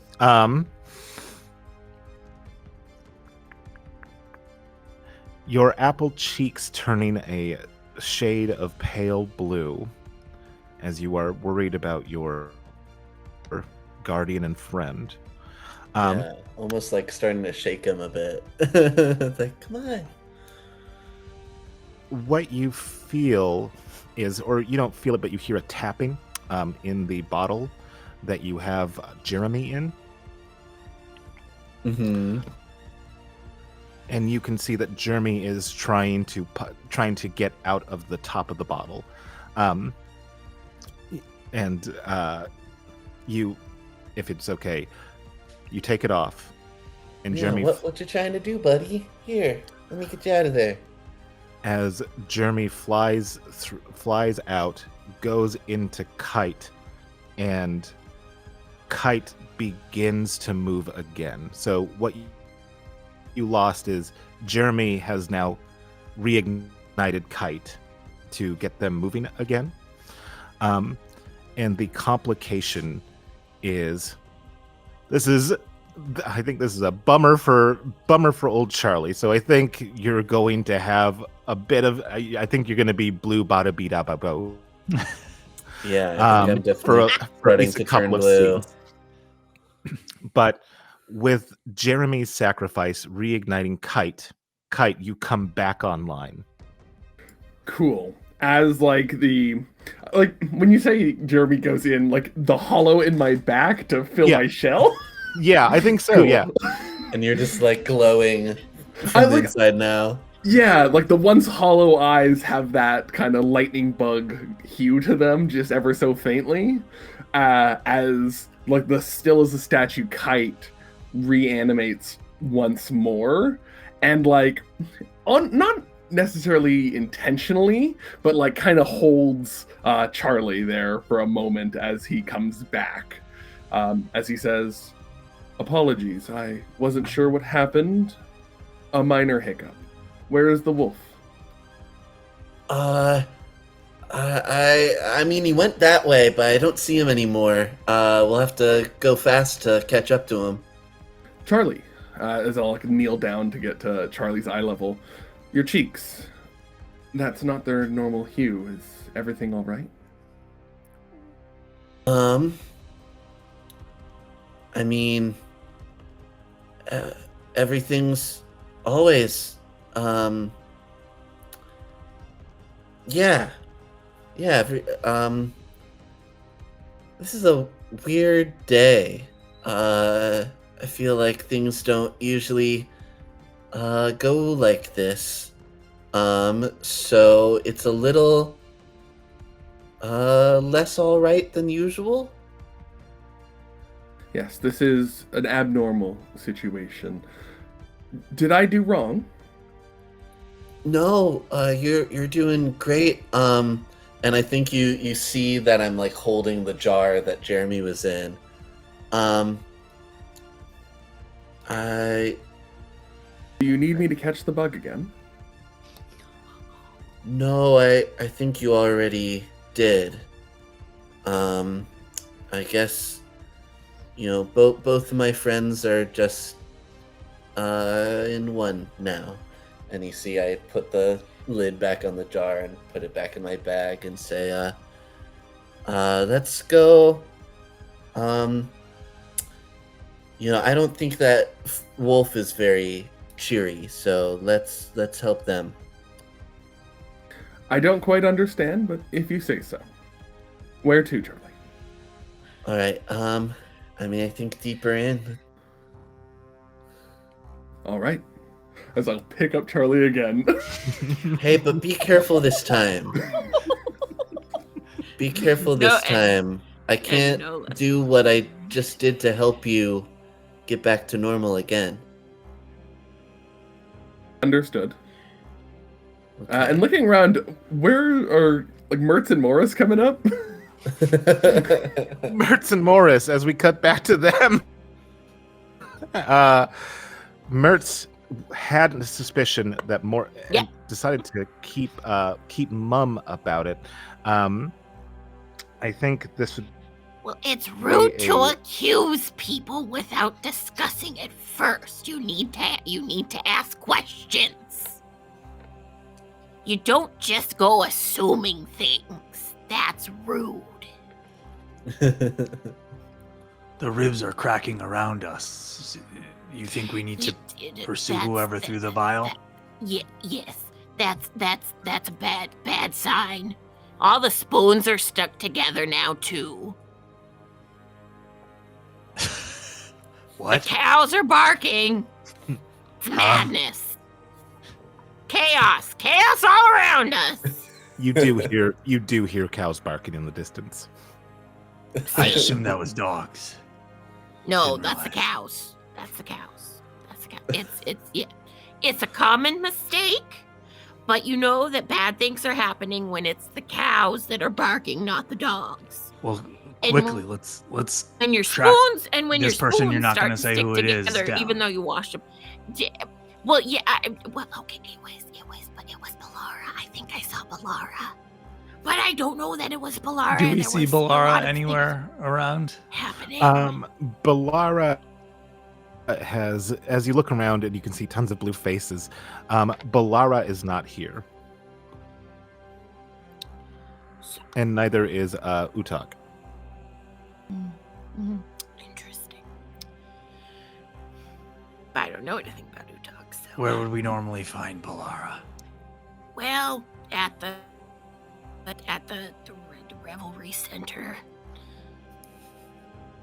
She wants to make everything all you'll know them when you see them because she looks like a giant meatball.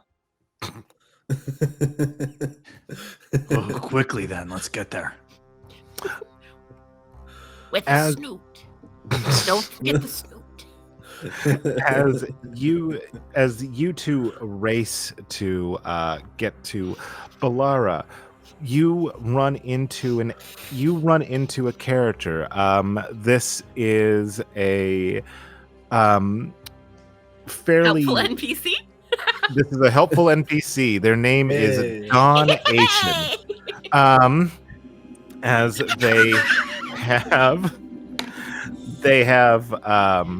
they look very strapping with long hair that billows in the wind. You can see that although there is tons of ruination everywhere, Don Asian is here to help.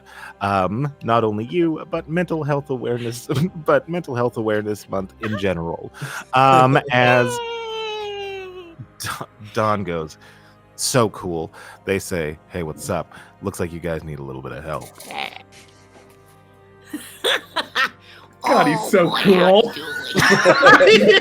You know that he just came from surfing and skating at once. Wow, now you really are a strapping young man. Hey, Young thanks. person. He's Mhm. Yep. perfect All right. works for I me.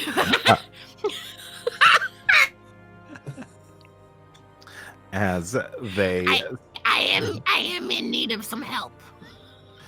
Yes. Well, I can tell you a couple of things. One, your friends Charlie and Kite are pursuing the wolf. Mhm. They're going to end up Oh, that's not good. at the shrine. Perhaps you should go to the shrine. Oh, okay. There.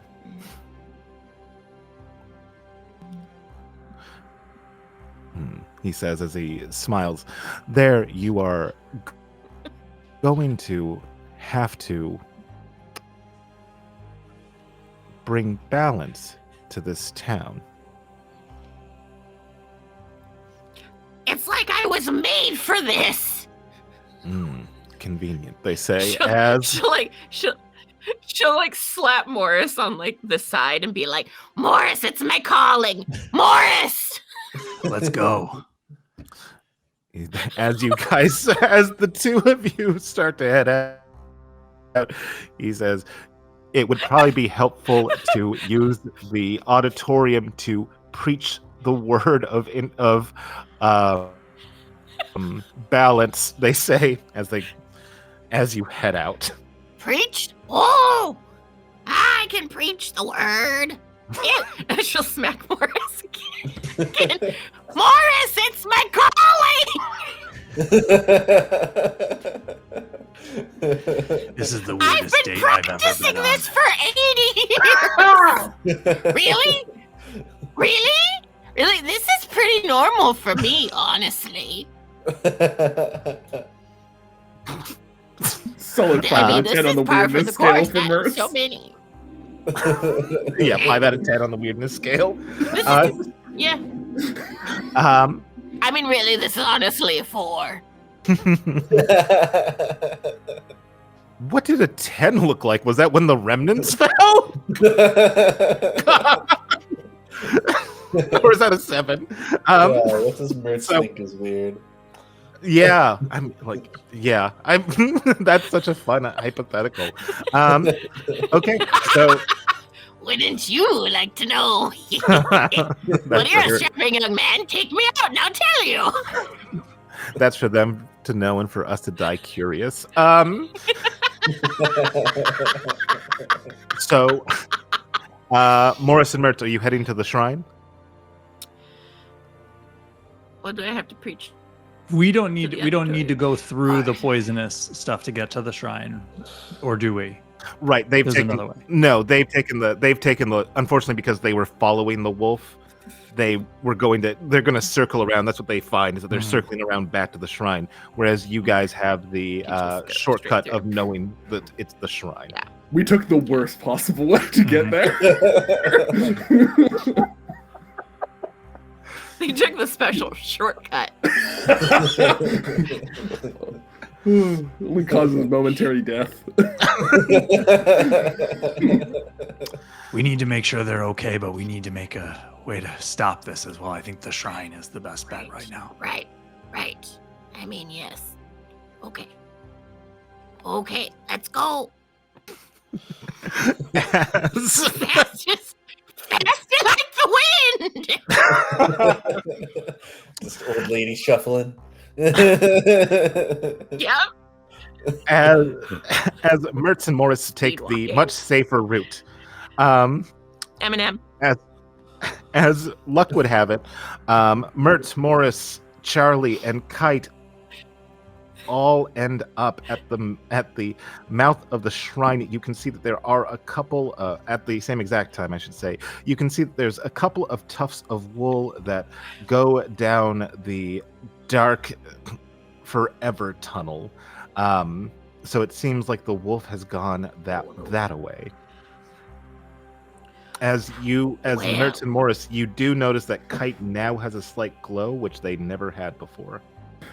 Also, the lower half of his body is covered in like Technicolor smears from hitting all the plants, and I am still holding Charlie above my head. The two I was of you like- okay? Fine. My legs feel weird, but I'm all right. Charlie, how are you? I'm determined. Charlie, That sounds Charlie, like a you're positive looking at emotion. You're looking at a little blue. Are you What? sure you're okay? You're looking a little blue, darling. Are you sure you're okay? I'm looking blue? Huh. Yeah. Well, and you see, Charlie just keeps on, like, trying to shake their head and, like, smile bigger. When you shake your head, I give you a little shake to help. I'm good. I'm good. I'm good. I'm good. Keep saying that, kid. You know, the more the more you say it, the more it seems true. That sounds Yeah, logical. that's what I thought. You know, Well, Charlie, you know who really needs cheering up is this wolf. Well, yes, but Charlie, something that I've been trying to teach you, and I don't know that I've done a great job with it, but you know, sometimes it is okay not to be okay. But if we're not like happy, then like the crops die and stuff. Like how is that okay? I'm gonna You know, place like Charlie on the you try to teach me all of these things, but I've kind of found that when you say things that don't match up with what I already thought was true, I just kind of tune it out.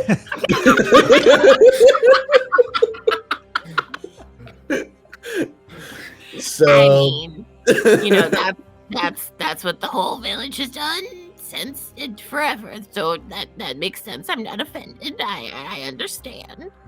But you know, I will keep saying these things that, you know, sometimes it's okay to be a little sad. I'm gonna earmuffs Charlie with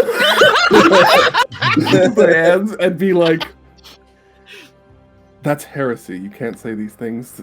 We can't be blue. The city will fall. Please It's think already before you started to speak. fall. It's already And we falling. don't want it to fall more. But okay, but somebody was a catalyst for this. Somebody I'm was a only catalyst for this. Somebody I'm only did asking, something. don't infect this poor boy's mind with your lies. They're not lies. They're the truth. Do you honestly think it's right that they parade this child around to make everybody happy all the time, and they don't let them have any feelings beyond that? That we have this wolf out there that's not that wolf because somebody turned my friend into that wolf. And they're trying Admittedly- to keep this thing at bay. Admittedly, I don't understand the wolf thing. That said, everywhere we go, people have been less blue and smiling. I see that as success. The flowers, the sweet peas grow. People are happy. And fewer people are blue. This child is a miracle. Don't corrupt him. And with that, I release my earmuffs on Charlie. Not trying to corrupt anything. I'm trying to say that having our hopes and having everything rely on one person is not fair to Charlie. It's not fair to anyone else.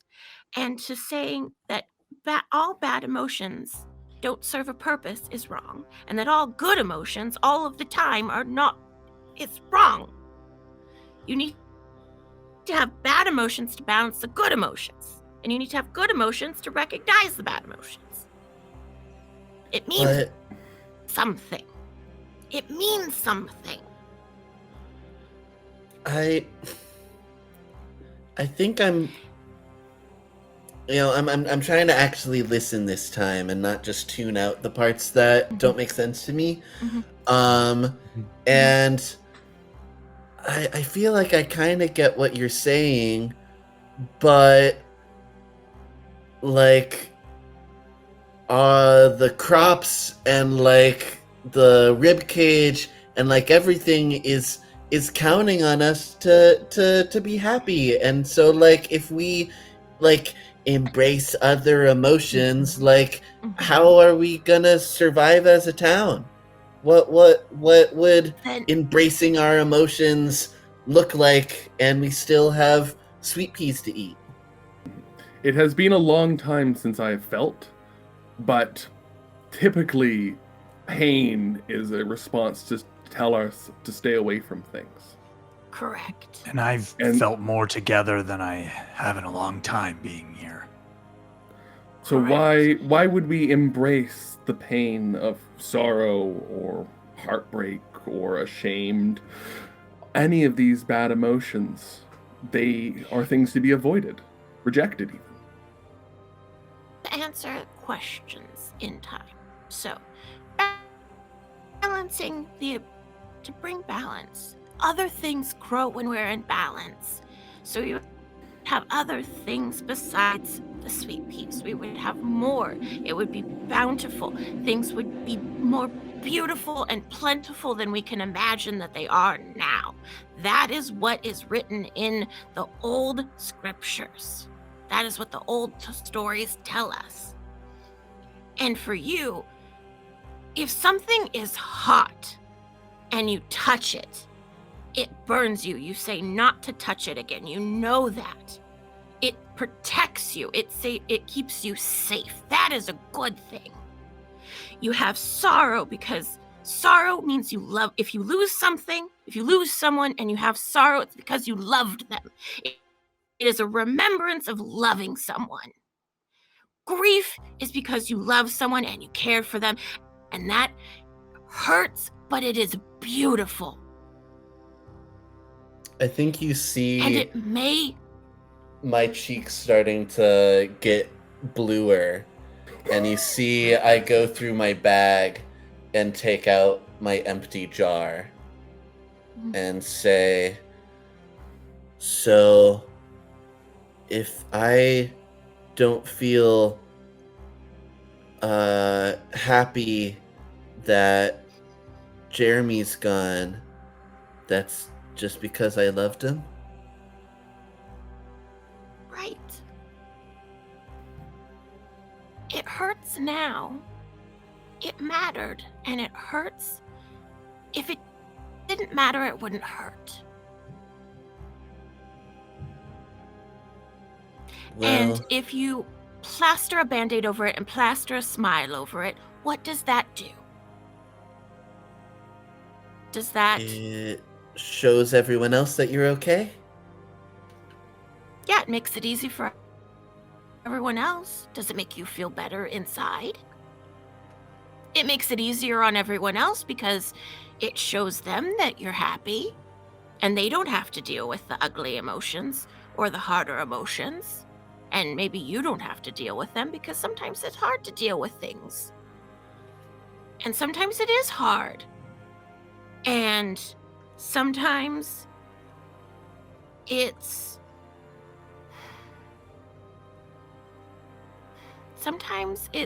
not what you want to do. And sometimes you wish you don't have to do it.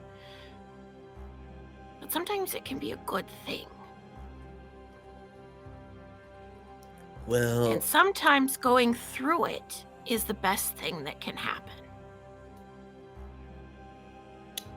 what I know is that often when I'm going to people's houses to cheer them up, I think a big part of that is just having someone there, and they don't feel alone. And I don't know if I can cheer up this wolf or if that's even what I should be trying to do, but I think I do want to try to make this wolf feel less alone. You know, they've been kicked out and, you know, barred from coming in for so long. I feel like they must feel like they're not welcome anywhere, like no one wants them. Exactly. And that's what we've been doing this whole time. We've said that this Wolf of Sorrow should not be let in here, ever, in any way, shape, or form. And that isn't right. And obviously we need to cheer up our friends and do nice things. And, you know, that can be simple things like, you know, telling them a joke when they need it, or sitting with them, or, you know, distracting them from what they're thinking. Those things are good things, but you can't always just plaster on the positivity over everything else and assume it will be fine. Charlie, aren't you tired of always smiling?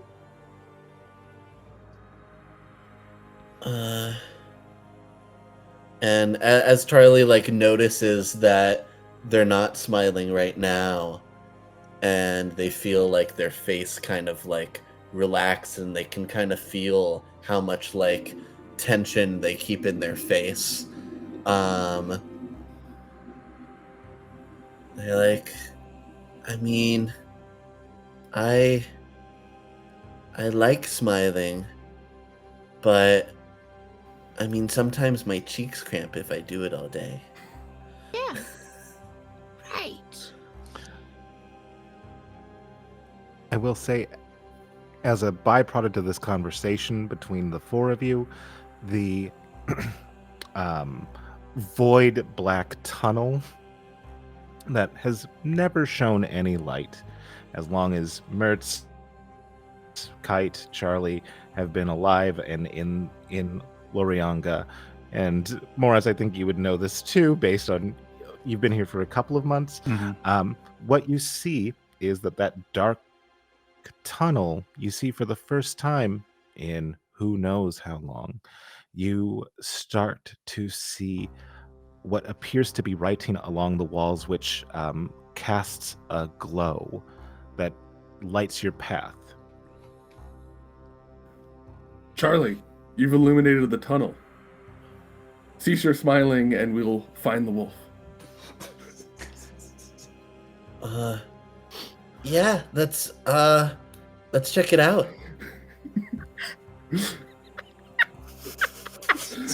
Let's go after the wolf, gang. I like how Kite is very cause and effect. This thing happened. This thing was happening. Continue doing that thing. In that case, I want one of you to choose to roll with advantage for pass unharmed. I definitely want to hear how you're feeling as you make your way through this tunnel. Oh no, who's gonna I do mean, it? I think Charlie would want to be leading the charge. Okay. Let's see. Let me pull up. Mert's gonna lead a charge. She tried. But yeah, I'm gonna roll, and I think, yeah, what is Charlie feeling right now? I think Charlie is feeling, for maybe the first time, a slightly somber introspection. I think they're feeling reflective, and yeah, like they're trying to get in touch with what they're feeling, because they don't just have this default emotion. That's the only thing that was acceptable to them.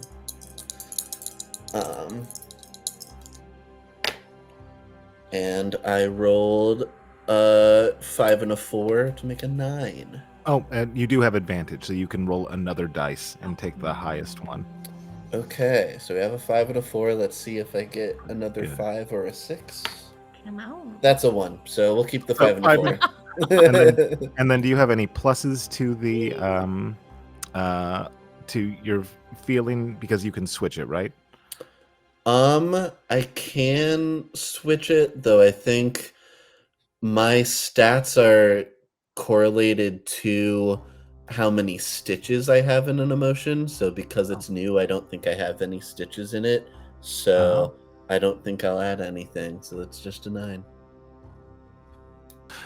Yeah. So you get to pick two of these. You don't suffer wear. Nothing is left behind, or you don't end up in a dangerous situation.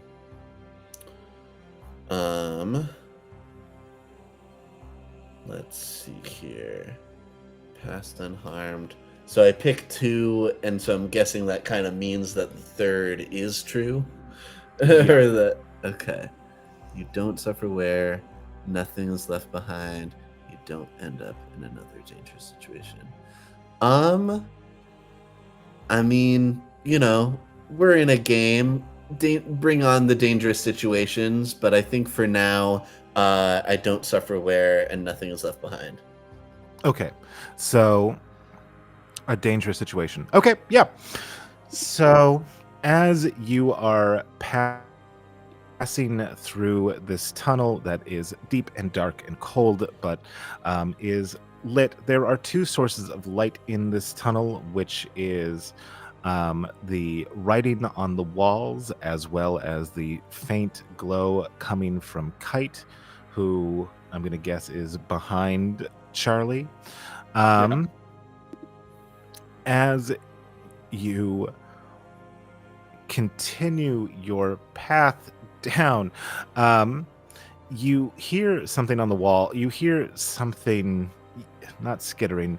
You hear footsteps coming seemingly to greet you. They are moving fast, and they are moving quickly, and they are seemingly moving with purpose. You also notice, as you've been going down this tunnel, seems like maybe something had been here before other than the wolf. Like maybe somehow somebody had fallen through or whatever. Maybe that's how they discovered this. But what you do see standing before you, the thing that was going to intersect you, you see our friend Utak the Joyous, who is just like, oh shit, as they Language. oh dude. They say, as you can see, Those are our one PG-13. yeah, we got our 13. Sorry.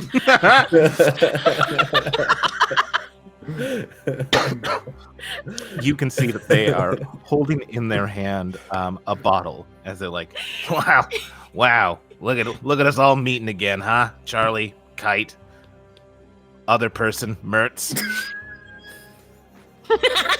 The name's Morris. Oh, pleasure to meet you, Morris. Hey, Morris, real quick, would you say that you're satisfied with your current form?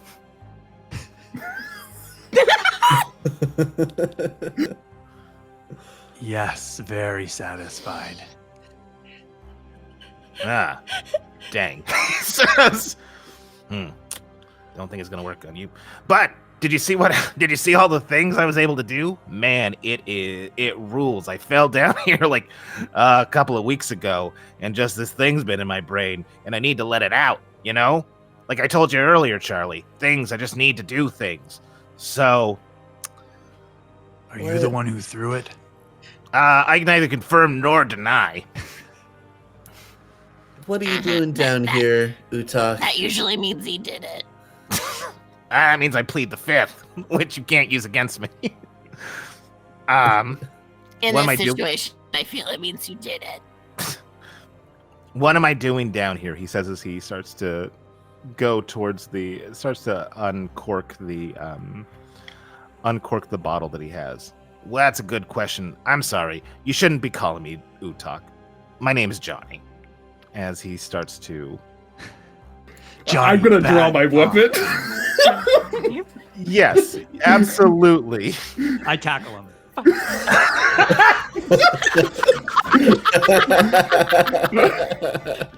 Quick to act. Okay, so I think we're doing a confront move here. Confrontation. I'm trying to tackle him to knock the, to stop him from doing whatever he's going to do with the vial. Okay, so what I'm going to need you to do is say which emotion rules you, and so what's going to happen is you're going to say something, I'm going to say something, you're going to say something, and we'll try to come to a narrative conclusion to this.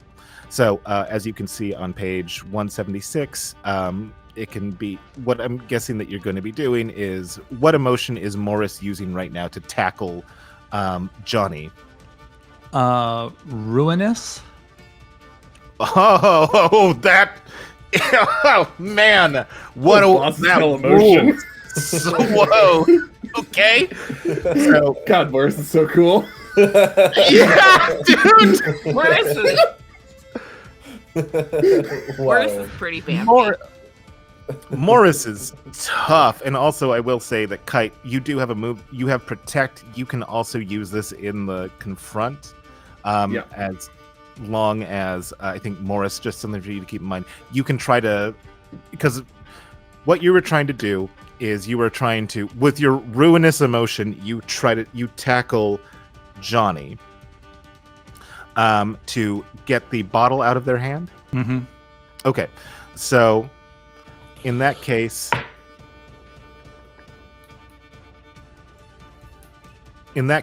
what he is going to do is he is going to get tackled like a buster.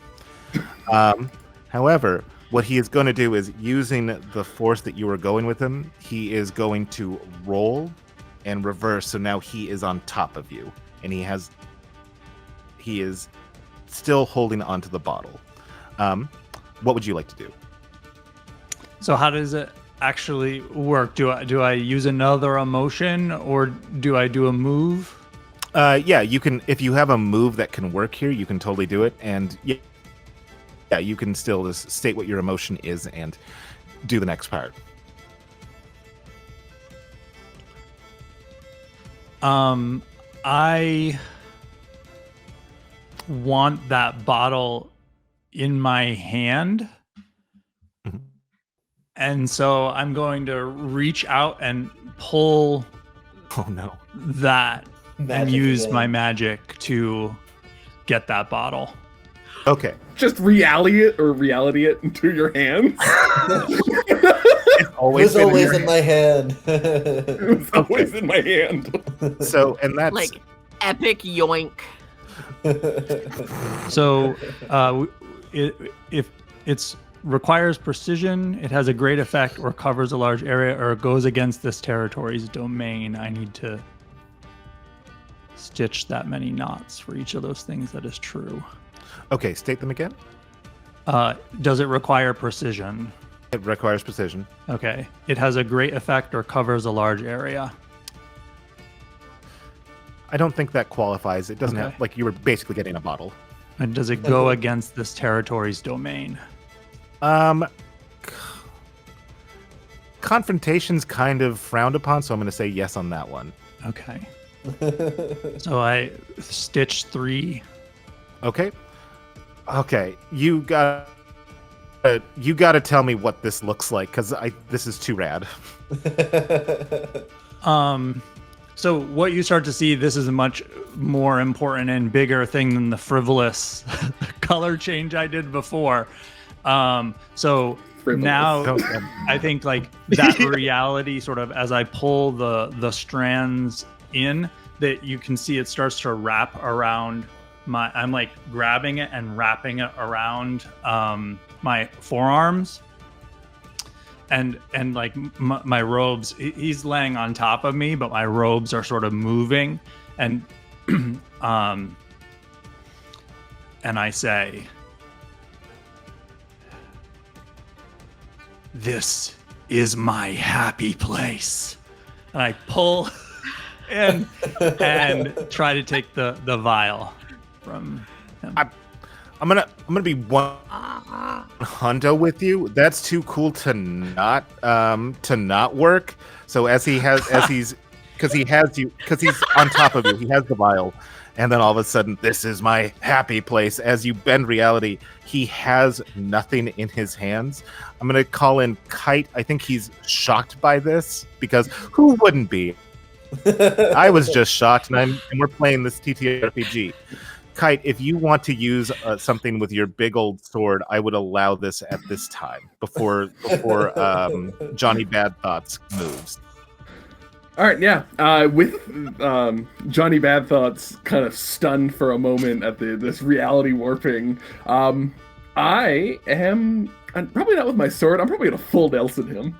So I do need to roll to find out the negative effect that I have potentially on myself from doing this.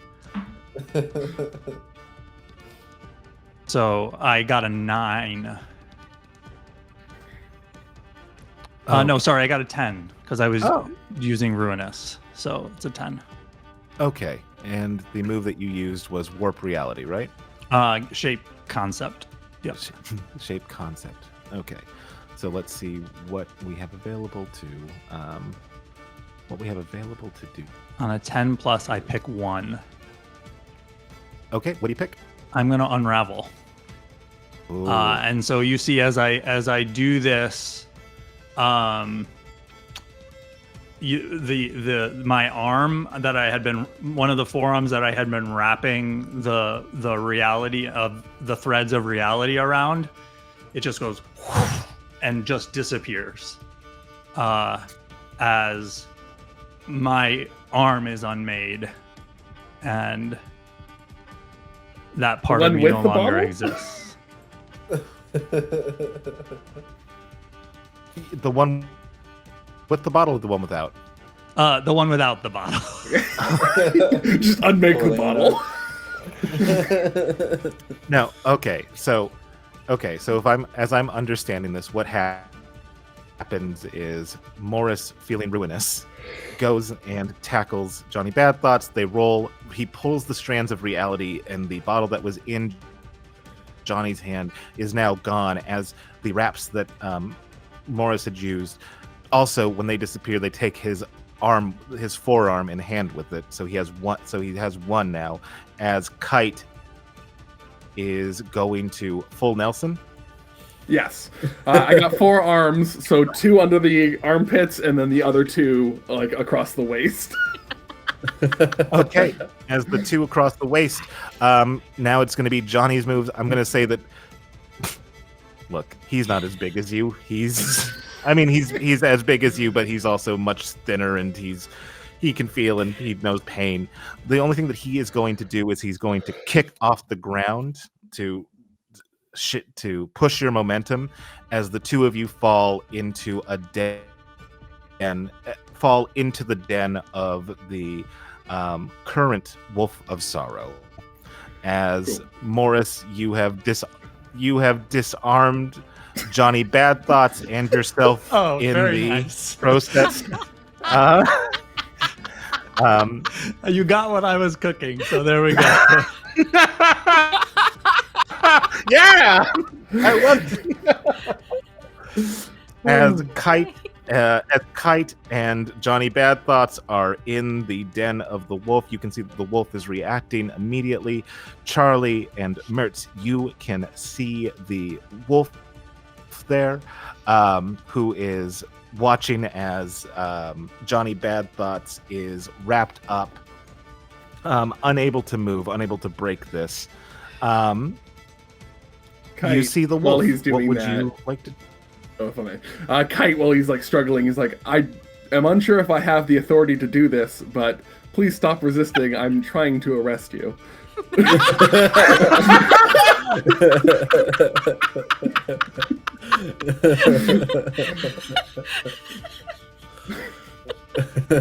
Amazing. Continue, sorry. That was great. Yeah. Well, I will say, as you Mert's look at this chuckling. den, Mhm. as you look at this den, you look up above, and you can see what looks to be very many different seed bulbs underneath the surface. And as you try to figure out where your location is, you get the sense that you're closer to the farmland underground. There's where all the sweet peas are, and then there's the fields that tried to grow other things other than sweet peas, but are less successful. It seems like there's a whole panoply of maybe different sorts of foods here that have yet to germinate. However, you can see that more lights are coming in of words, ancient words, that are starting to illuminate this this den that the wolf is in. You can feel its enormous sadness and embarrassment and anger, and as it looks at the 5 of you who are now in here, what would you guys like to do? It does not make a move to attack you right I think now. I have an idea. I think overall this is going to be a change mood move. But I'm going to start going up to the wolf. And Charlie just says, you know, every day I talk to people and I try to cheer them up. I try to show them that, you know, if you look at it right, the world is such a beautiful place, and you know, there's so many things that you can appreciate about every day that comes. And I feel like that really helps people feel better, and it's something I really believe in. I believe that the world is beautiful and there's so much to embrace about the world and each day that we get. And I'm kind of realizing that there's so much of the world and our experience in it that I haven't been embracing. And I feel like you're one of those things. I feel like we've been working so hard to push you away from our community, and I think that you're just another beautiful part of what is here in this world.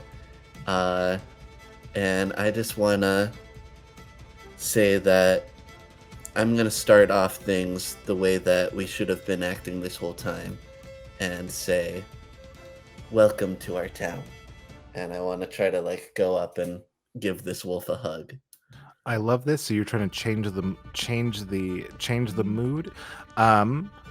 In this case, Mert, since you and Charlie were the ones who had the conversation outside, I'm going to offer you the chance to help him.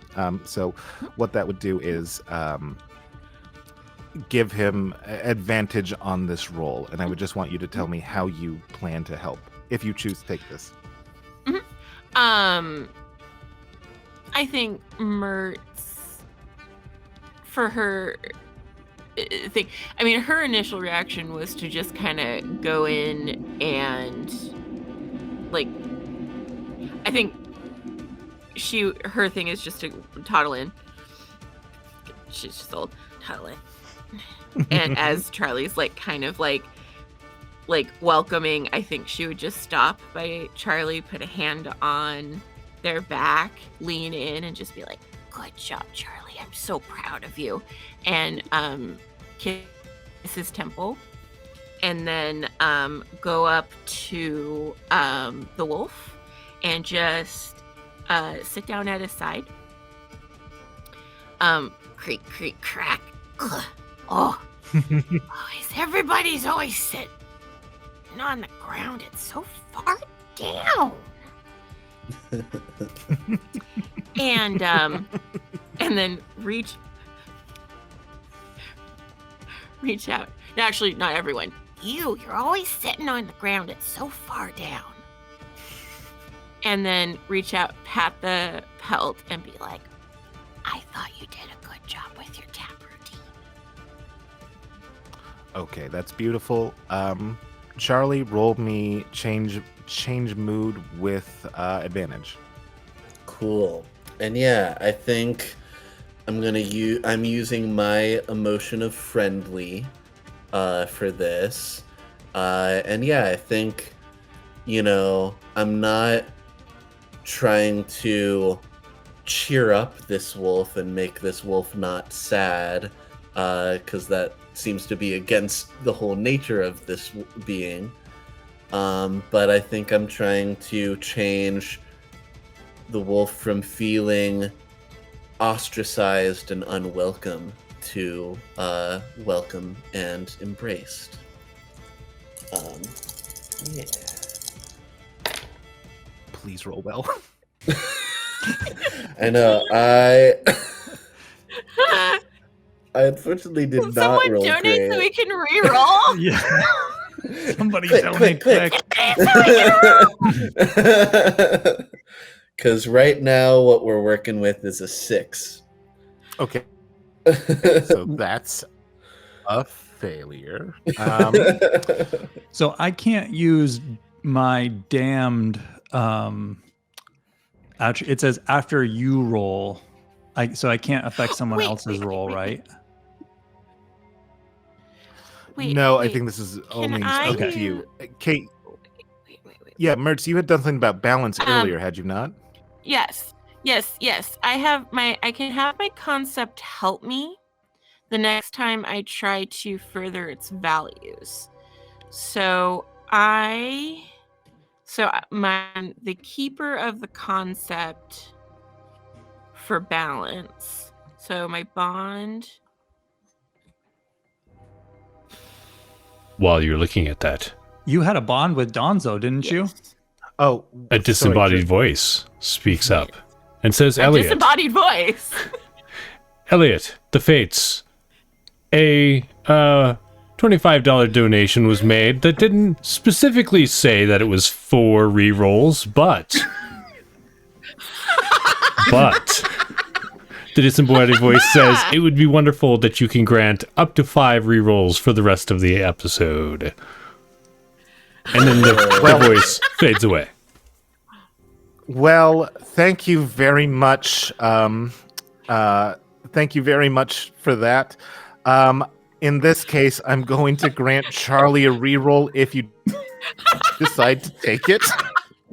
I will. Will this still be with advantage or just a normal reroll? I think I'm willing to give this advantage just because this is what we're re-rolling.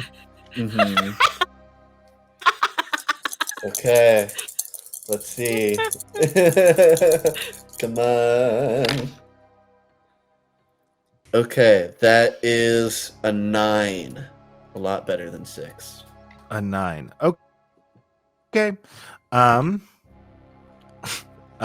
Man, Donnie Asian is so cool.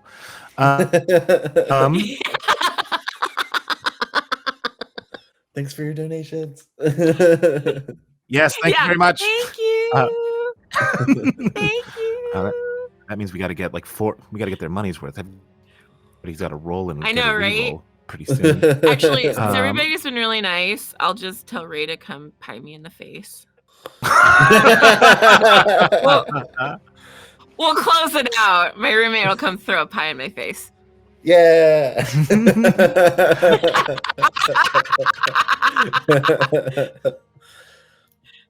The real adventure was the pies we made along the way. So yeah, change your emotion. So then with 7 to 9, so that means that you have a, let's see.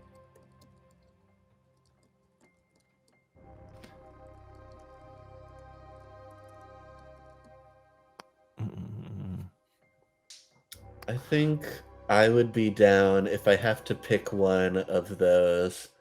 Because I definitely want to shift their emotion to feeling welcomed and embraced. I don't want it to be a different emotion. So I have I'd a be pitch for okay you. with either taking a where or someone in town resenting me for going against tradition. But yeah. In this case, I'll pitch to you. I think Johnny Bad Thoughts, or I think they would resent you for what you've just done. Makes sense. Or either that or Balana. Either or. Which would you prefer? I think it's maybe more interesting if it's Balana, because like of course Johnny Bad Thoughts isn't gonna like what I'm doing, but Balana, I think, as like kind of the person who's been like, you know, my boss in my job of cheering people up, and you know, so and like head of revelry, basically, I think might resent that I'm turning a different page and not focusing just on that. You know, I'm literally embracing the sad wolf. Yeah, there are two wolves inside you. One is sad and one is happy. So I will say that we're just about at time. So what I'm going to do is I'm going to say what happens, and I want you guys to think of like your closing narration, like as the camera pans to everybody, what would we leave on? So what happens is, as Mertz says that beautiful line of, you always like sitting on the ground, and Charlie has had this,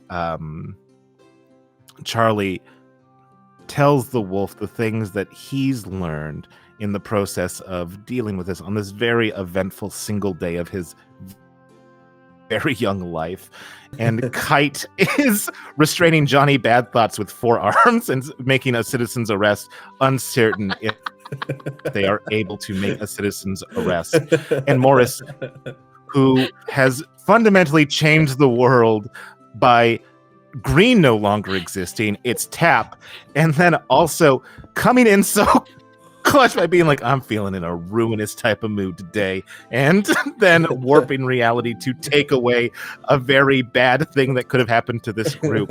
We see losing and disarming themselves in the process. What we see is the wolf's form begins to fall away from Danzo, your friend, who is seated on the floor. The spirit of the wolf, the one who has been the counterbalance to the mandatory happiness, the oft ignored, drifts up to the roots that you have noticed are on the ceiling of this den.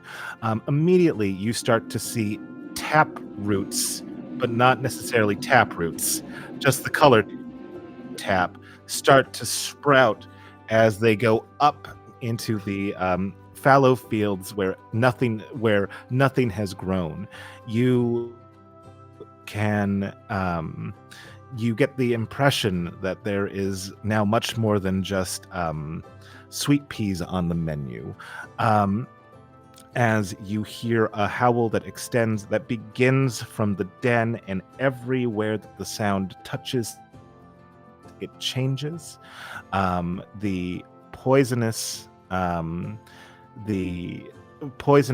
vegetation that you had seen earlier has also begun to morph with this inclusion of balance, as it too becomes a field of plenty. and people who hear the cry of the howl of the wolf take a moment, which they have not been granted their entire lives here, to think about life and how it is always wonderful to be happy. It is also necessary to be sad, and that grief and sorrow, as Mertz had said earlier, is expressions of love themselves. And they are able to sit with that emotion for the first time in their lives. They are no longer dyed blue by these feelings, but instead they seem to be more healthier than they used to be. It is no longer a blue mark. It is a symbol of something beautiful and necessary, I would say. As the village of Longiara is changed by your actions here tonight, or during this day, what does the camera see as we start to pull away?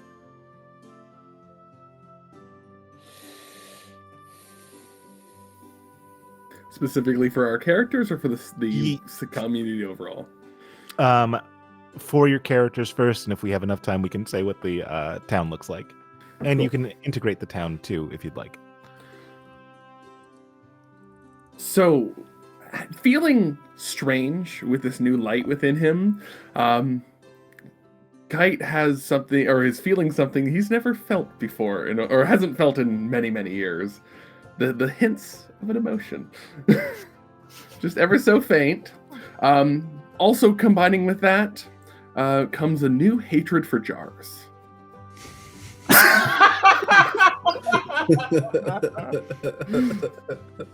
But regardless, Kite still serves as Charlie's ward for as long as Charlie will have him. Aww. Yeah, I think Charlie, in this moment, as this wave of, allowing yourselves to feel a broader spectrum of emotion goes out. I think Charlie just lets themselves sob. They just start sobbing and crying just so hard to let out everything that they have pushed away and tried to ignore for so long. And yeah, they just let themselves feel sad, let themselves cry it out. I think I go to Kite and hug, their leg, however high up I go to on them, and just hug them and cry. And I think moving forward, I'm not gonna have a job of cheering people up anymore. I think, though I found that I really like talking to people and, talking about how people are feeling. And I think I'm too young to be a therapist right now, but I think he wants to hang out with Mertz more and maybe learn about how he could maybe grow up to be something like a therapist. And I think we'll also be fascinated with, their connection to plants and the flowers in their belly button. I think they are fascinated by all of these new forms of crops and plants, and might also get into gardening and farming. And, while they're studying psychology, they also help with the farming efforts to, bring about this new diverse food source. As you're kind of crying on his leg, Kite is going to be give you like a pat and be like, "It's all right, Charlie. You'll find gainful employment again someday." He'll continue to say, "You've always had a tap thumb. I think you have a strong future in plants." Morris, as sort of the group is around and the surge of sort of different energy flows throughout the remnant. Morris sort of says low under his breath, I don't know how long I've been here, and I don't know how long I'll stay, but I'm gonna take whatever I can from you, and I'm gonna try to gather a knot from the remnant and take power from the remnant. Okay. Okay, bud. So scary. I think I can just do it. I think I just do that. And I sort of twist my one good hand and sort of pull reality into myself from the remnant. Oh man. That's so cool.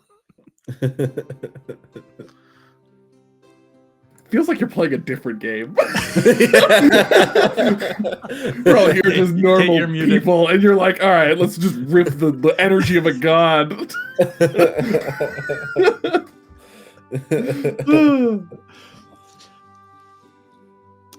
feel like we have pie incoming. There might be a pie incoming. Hi. I mean, Mertz is extremely pleased with, I think she's so proud of Charlie and everything that's happened, and to know that, her beliefs and her entire life has come to fruition, and what has changed and how everything has grown. And I think if Morris stays and would be willing, she would probably ask him to maybe help build up the shrine more if he were interested, and and just foster friendships with everyone for as long as she's around.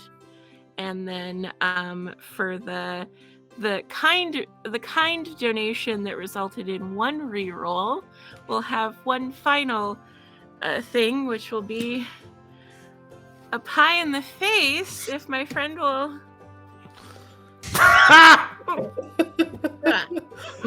I'm slightly.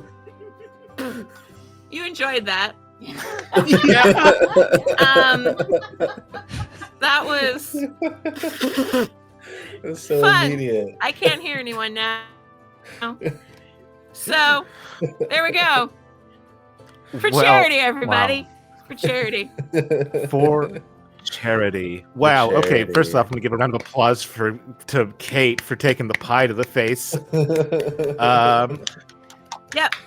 And I also want to, as we close our time here with Ryne and Longiara, I want to thank all of the players. So we're gonna go around the table one more time to give our salutations and goodbyes. I think salutations is the opposite of goodbye, but regardless, Ben, where can we find you? Yeah, I am and have been Ben. You can find me on Instagram at GM Ben Guest. Same with Blue Sky GM Ben Guest, and Facebook Ben Guest VO, because I also do some voiceover stuff, and my website gmbenguest.com. Check me out there. You can find out, especially if you're in the Chicagoland area, you can maybe play at a table that I GM. Yeah, that's me. Perfect. And Patrick? It was great being here. I had a blast. Crazy story. Lots of fun. Kite will have a special place in my heart. But yes, if you're looking for me, I'll be part of a upcoming stream called I'm Begging You to Play Another RPG, which we play different RPGs every month. And so yeah, or on Blue Sky at Calgus. Perfect. Morris? Or Awesome. Chad. Well, Sorry. I've been Chad and Morris. And you can check me and the whole 12-sided crew out at 12sidedstudios.com. And I'm C. Pytel on Blue Sky. Perfect. and the illustrious Kate and the very sweet Hi. Kate, not only for your personality, but for the pie that recently was that you wore. Yeah. Hey, also apparently if you take a pie in the face, you can't breathe. Anyway, I am Kate. You can find me and Elliot on What's Your Damage, our D&D actual play podcast. You can find us. There's pies every all time, of that. There's pies every time. Yes. You can find all of that at wydpod.com on streaming platforms. We have a link tree. You can find Elliot at Elliot Rose on Blue Sky, or Rosecraft GM on Threads, and I'm basically Antique Ruffles pretty much everywhere. And check us out. That's us. So yeah, this was super fun. Yeah. Thank everybody for your donations. Thank you all. Yeah. Yes, thank you for your donations. Thank you to everybody who is watching. As a humble gift from us to you, have a special reroll for whatever happens today. We got 4 that we can give to the audience, so please use it without hesitation. But after the fourth use them person in your does the home reroll, game. please stop. We Yeah, can't keep please passing stop. those We out. we only got the Yeah, 25. it is cheating at that point. But this was a wonderful time. Thank you all for playing. Thank you, the players. Thank you to Jeremy and Wanderer's Haven for allowing us to play. Have a wonderful rest of your day. Yeah. Later, folks.